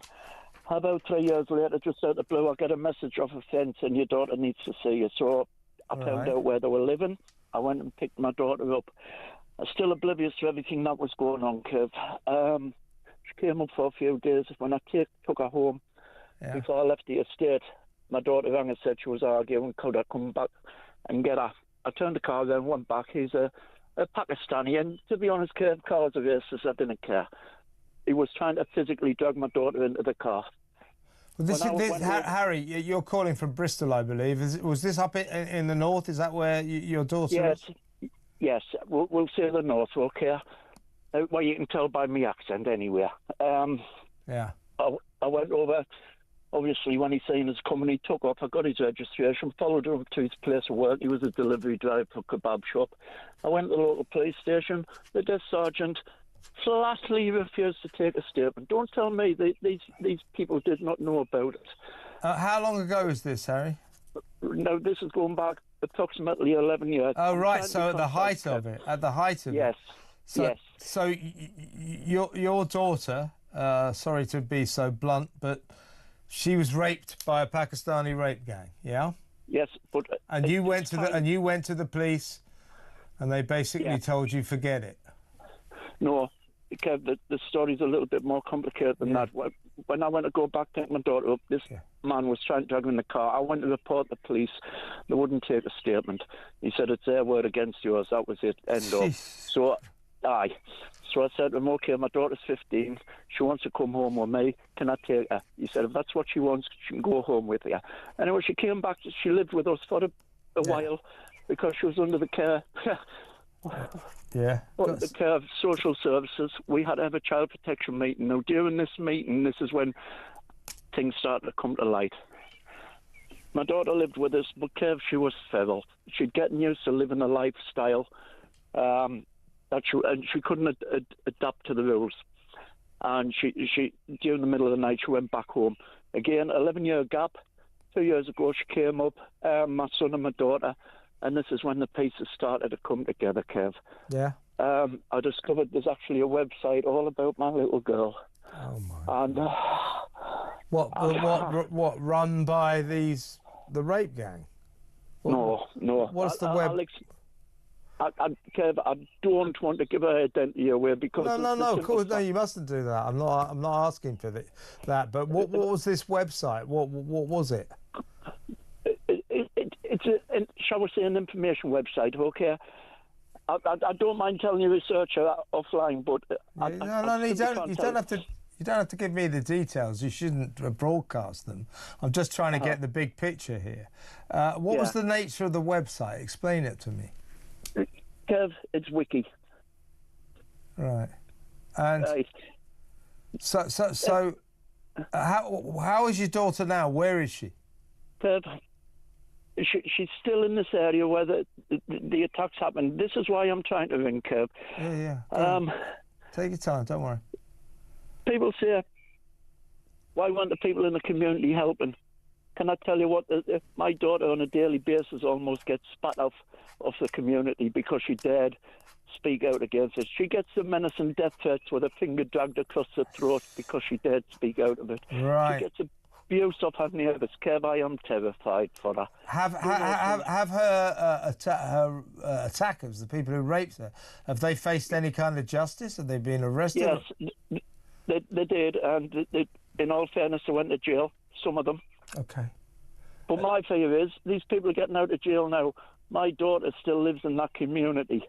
Yeah. How old is she now, Harry, if I can ask? She's late 20s. Kev, this sounds brutal, but it's true. Yeah. I can sit and I've seen her about 3 times in the last 2 years. Yeah. And you can sit and have a totally intelligent conversation with her, and Kev, bang, she's off on a tangent. She's a basket case. Yeah, so I mean, it's really damaged her, obviously, her experience. It really has. And I'm getting bit by bit. I don't want to pressure her into telling us because it's difficult. But you know something, Kev, I'll give my little girl a cuddle, and she breaks down uncontrollably in tears. Dear. And I can't get through her. Kev, my reason, the MP who's in that area, he's on your radio show frequently. I would love to ask him. Well, speak of my daughter. Well, listen, I'll tell you what we'll do. Don't say it on air, but we'll find out who he is and we'll talk to him. Kev, my little girl hasn't even got a panic alarm in her house. I don't know what to say, Harry, but I mean, this is the problem. This is what's so awful about the rape gang scandal. It's full of stories like yours, terrified parents, terrified girls, terrified relatives, loved ones. It's terrible. It's terrible. Listen, Harry, I mean, I'm just gonna have to let you go now, but well, why don't you keep in touch and we'll see what we can do. Talk to the team. And we'll get in touch with that MP and we'll see if we can get your daughter some help. How's that sound? Please, like I said, I contacted Maggie Oliver Foundation again. I said unless she self-refers, they can't. Maggie's really an old help. friend of mine as well. I'll try and talk to her as well. We'll try and get something going for you, okay? Sincerely, Kev, you don't know how much that means. No, we'll do it. Harry, we'll talk to the team and we'll get on your case. We really will. Thank you so much for calling and look after yourself and our best to your daughter. That's Harry in Bristol. Christ. I don't know what to say. Let's go. This scandal, this is just... Listen to that. Listen to Jaden earlier.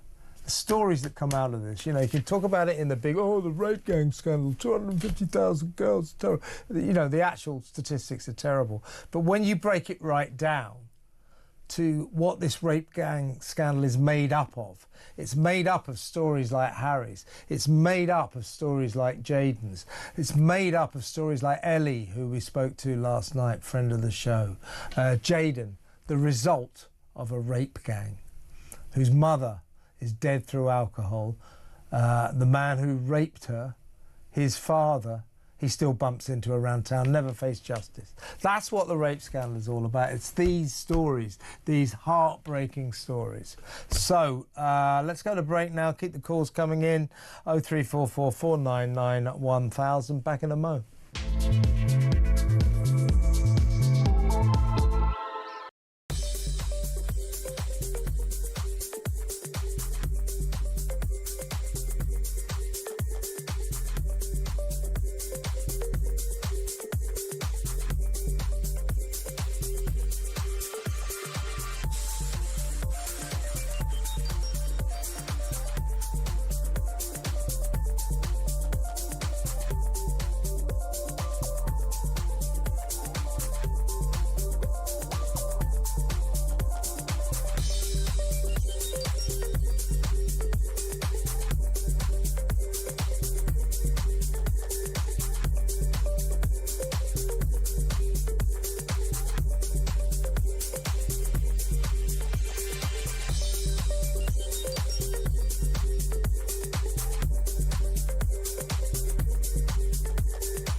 Across the UK, on DAB+, on your smart speaker, on your smart TV, and on your side.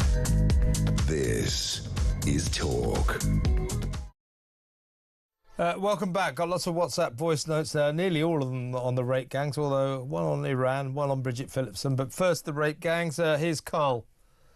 Hey Kevin, can't believe what I'm hearing off Keir Starmer now. He's still pushing this far-right narrative. But what's worse is he's basically sat there saying he's annoyed with people who are shouting about the grooming gang scandal and saying they've done nothing. What's he done? He voted to do nothing. All his MPs voted to do nothing, and he instructed them all to do nothing. And now he's turning around criticising people saying they wanted to do nothing about it. The guy's an absolute... I'm just absolutely amazed that the guy's still in a job.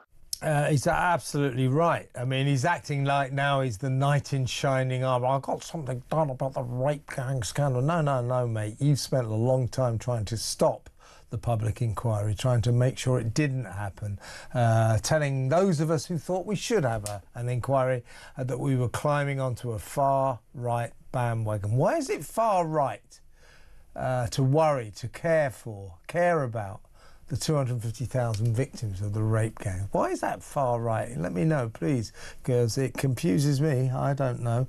Let's listen to one more WhatsApp voice note before we go to the phones. This is Judith again on the rape gangs. Hi, Kevin. You started your show by asking what's happened to us in terms of the rape gangs and the atrocities that are being committed. I'll tell you, it's just very simple. Demographics. That's what's happened to us in this country. I mean, we've imported this culture. Until something's done, it will never, ever stop. And you're still importing these type of people. They're still flooding in, taking my taxes, your taxes. For what? When is this madness going to end? I don't know, Judith, but a very good WhatsApp voice note. I'm with you. I understand what you're saying. Let's go to the phones. Let's talk to Jane in Leamington Spa. Hi, Jane. Oh, hi. How are you doing? I'm very, very well. You want to talk about the migrant crisis? What would you like to say? I do, actually, because I'm a bit fed up about it all, as everybody else is. We all are, yes. Absolutely. But what I can't understand is that Britain, England, is our home. And I can't imagine Keir Starmer opening his front door to somebody standing there saying, I'm not going to tell you who I am, I'm not going to tell you where I'm from, I'm not going to tell you my history, and I'm not going to tell you my intent to come into your home. And he opens his door and lets him in and exposes his family to whatever those people are going to do in his home. So why is he doing that to us? Yeah, as in, what did you think? What did you think? Our home. Yeah, exactly, Jane. What did you think of those figures that we were able to bring you exclusively due to a freedom of information request? That in the past 5 years, we have let in 132,500 migrants, illegal migrants, who we know nothing about. That's the number of people who've arrived here across the channel without passports, without documents. So they arrived completely anonymous, 132,500, we just let them into the country. Now, guess what? We've learned that quite a few of them joined rape gangs. Good, isn't it? It's, well, I'm not surprised. Who are these people? We don't know. That's the point, Jane. We don't know. They all should live in Keir Starmer's house, and he could vet them before he lets them loose on the rest of us. That would work for me. Let them in. That would work for me, except that I think he lives at number 10 Downing Street, so there may be slight problems there, but we'll send him to his family home. Couldn't agree more. Jane, got to move on, but really nice call. Call me again. Jane in Leamington Spa. Let's go to Tony in Sussex, West Sussex, in fact. Hello, Tony.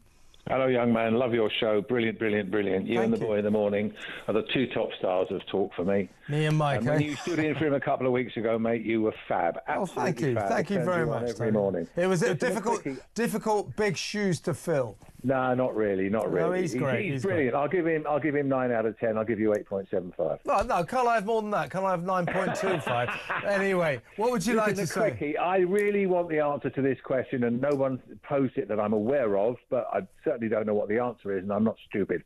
Why is it that all the hundreds of MPs in Parliament, the Labour MPs specifically, why have they not decided to get together and kick Keir Starmer out? Well, he is a total liability, and don't they realise that he's going to lose them their seats at the next election? Well, I think, Tony, in answer to your question, that an increasing number of them, particularly those ones in what they call the red wall seats, are thinking just that. This guy is going to lose us our jobs. He's going to lose us our seats. There is a rising tide of disquiet in the Labour Party about their leader, who doesn't. We don't hear it much in the papers. Yeah, I mean, well, you guys talk about it a but bit. that isn't the nature of the beast. Politicians don't talk out publicly about their fears over their leader. But a lot of Labour MPs are at the end of their tether with Keir Starmer, who seems to stagger from some crisis to the next with no idea how to solve any of these problems. So the only thing I can say to you, Tony, is watch this space.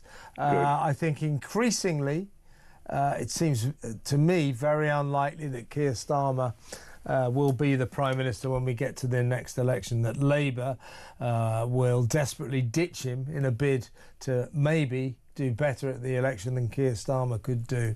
But we'll wait and see. But don't worry, Tony, it's not all wine and roses at Westminster with Keir Starmer at the moment. So watch this space. Good call, though, mate. Thank you very much for ringing, Tony in West Sussex. Let's play one more rape gang WhatsApp and then we'll go to break. Tristan. Of course, the abhorrent rape gangs, but you have to remember there were actually girls that were actually murdered as well, which seems to have been not ignored but not really said much about. What I can't understand is how this is being covered up by the actual community, because if it was someone in my community and this was known, this wouldn't be covered up. We would want them out as soon as possible. They'd be marched to the police station. I just don't understand why community just would not allow this. It's crazy. I really don't understand it. I really don't. Well, I would tend to agree with you, Tristan, but this is exactly what happened. Whole communities, particularly pillars of the community, top cops, teachers, social workers, etc., turned their backs. They knew it was going on. They just didn't want to get involved. Because if they start arresting all the rape gangs, the Muslim rape gang members, then they're going to be accused, they feared, of Islamophobia and racism, and there's nothing worse than that. So they prioritised not being accused of being Islamophobic over the welfare and the safety of an estimated 250,000 girls, young, white, vulnerable girls, who were systematically raped, tortured, passed around like pieces of meat, treated like animals. It's a shocking story. Let's I'll just read a quick note before we go to break. This is from Am in Northern Ireland. Please help in getting justice for Jaden. That's the great guy that I spoke to earlier, who is the result of a rape gang rape.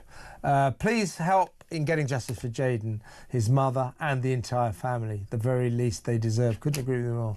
Well done, Kev, for such a sensitive topic. 666, shocking. Yeah, it is very sensitive. And I felt terrible when I said, look, your mother was traumatised when you were born, and Jaden started crying, you know, for God's sake, 19 years. But you have to tell the story. This is a girl, 14 years old, raped, passed around in a hotel by these evil men. And when the baby was born, you know, she recoiled. I mean, she went on to form a good relationship with him, but you can see what I mean. This is the result of those awful men who raped me, who got me drunk and raped me in a hotel room. This is you know, you can understand. And so poor Jaden, you heard, he just burst into tears.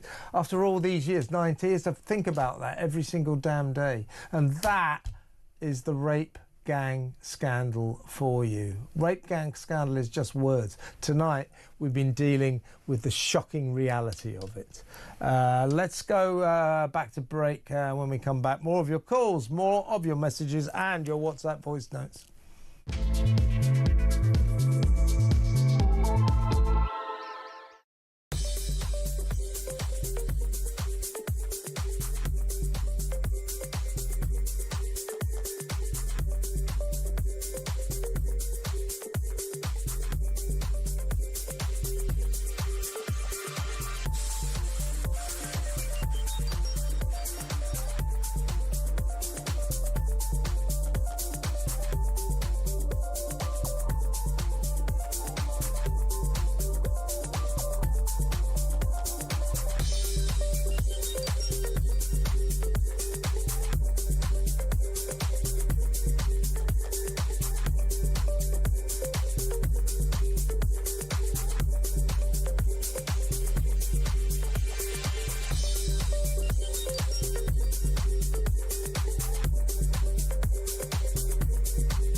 I was debating on Sunday with a Northwest Labour MP, and I was challenging him to use the word Pakistani. You know, and he was saying to me, "Why do you keep accusing, it being predominantly Pakistani men?" I said, "Because it is. Yeah. You know, and it's only people like me that are brave enough to stand up, and the other Reform MPs brave enough to stand up and say, you know, wake up and smell the coffee. Yeah. This is certainly historically." It's been very much a Pakistani grooming gang issue.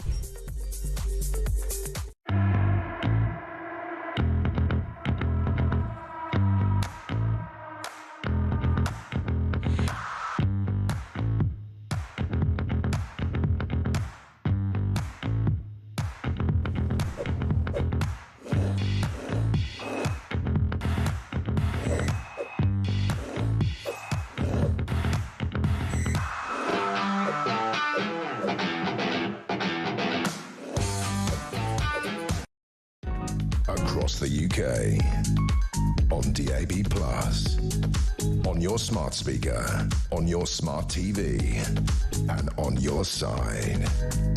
This is Talk.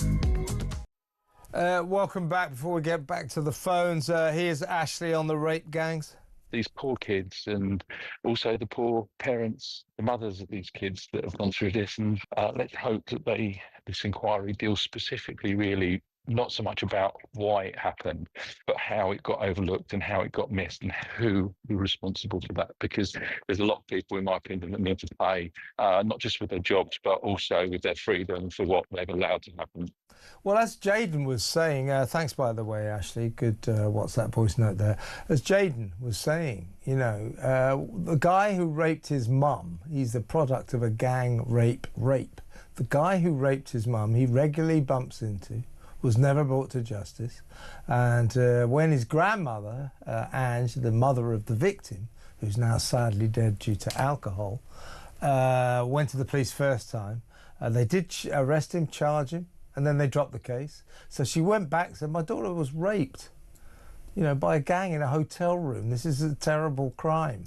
And she was told, and just, yeah, drop it, eh? Just leave it. This is the story of the rape gang scandal. It really is. Here's Steve on Iran. Iran collapsed like a house of cards proves one thing, that we've all been scared and took in all the propaganda from all these nations that we're supposed to have been scared of, right? You've got Russia still struggling along with Ukraine. We had Iraq, we pulled Saddam out of the hole. You've got North Korea, supposed to be scared of them. They can't even plant potatoes. Do you know what I mean? So don't believe the hype. And we've all gone along with it, haven't we, over the years? And it shows it's all one big charade. Yeah, Iran's turned out to be a lot weaker than everybody thought, but it did have nuclear capabilities, not quite a bomb, but it was getting close. So it was good that Israel took them out, in my view. But Israel has proved it's a lot weaker than everybody thought, which is why it may well collapse soon. Let's hope so. A last WhatsApp voice note. This is Ken on that class warrior, the cabinet's #1 class warrior, and there's quite a few there. Bridget Phillipson. Well, Bridget Phillipson, the classic Labour class warrior, drag everybody down to their level, and their level right now is pretty damn low. Quite right, Ken. Let's go straight to the phones, talk to Janice in Surrey. First time caller, Janice. Welcome. Don't make it your last call. What would you like to say? Yeah, good evening.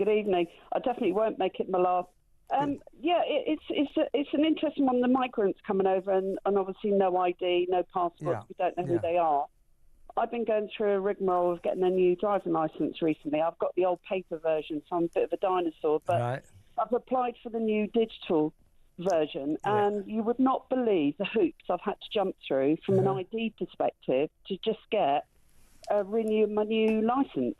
Really? And I just think, here I am, I'm 60 years old, I've always lived in the UK, I'm British, I've got a British passport, I've been driving since I was 17, and yet the passport is not acceptable, it's not just the passport's required, other additional information is required. Whereas if you're an asylum seeker, you come across the channel and they go, welcome to the country. We don't know anything about you. Have a lovely time.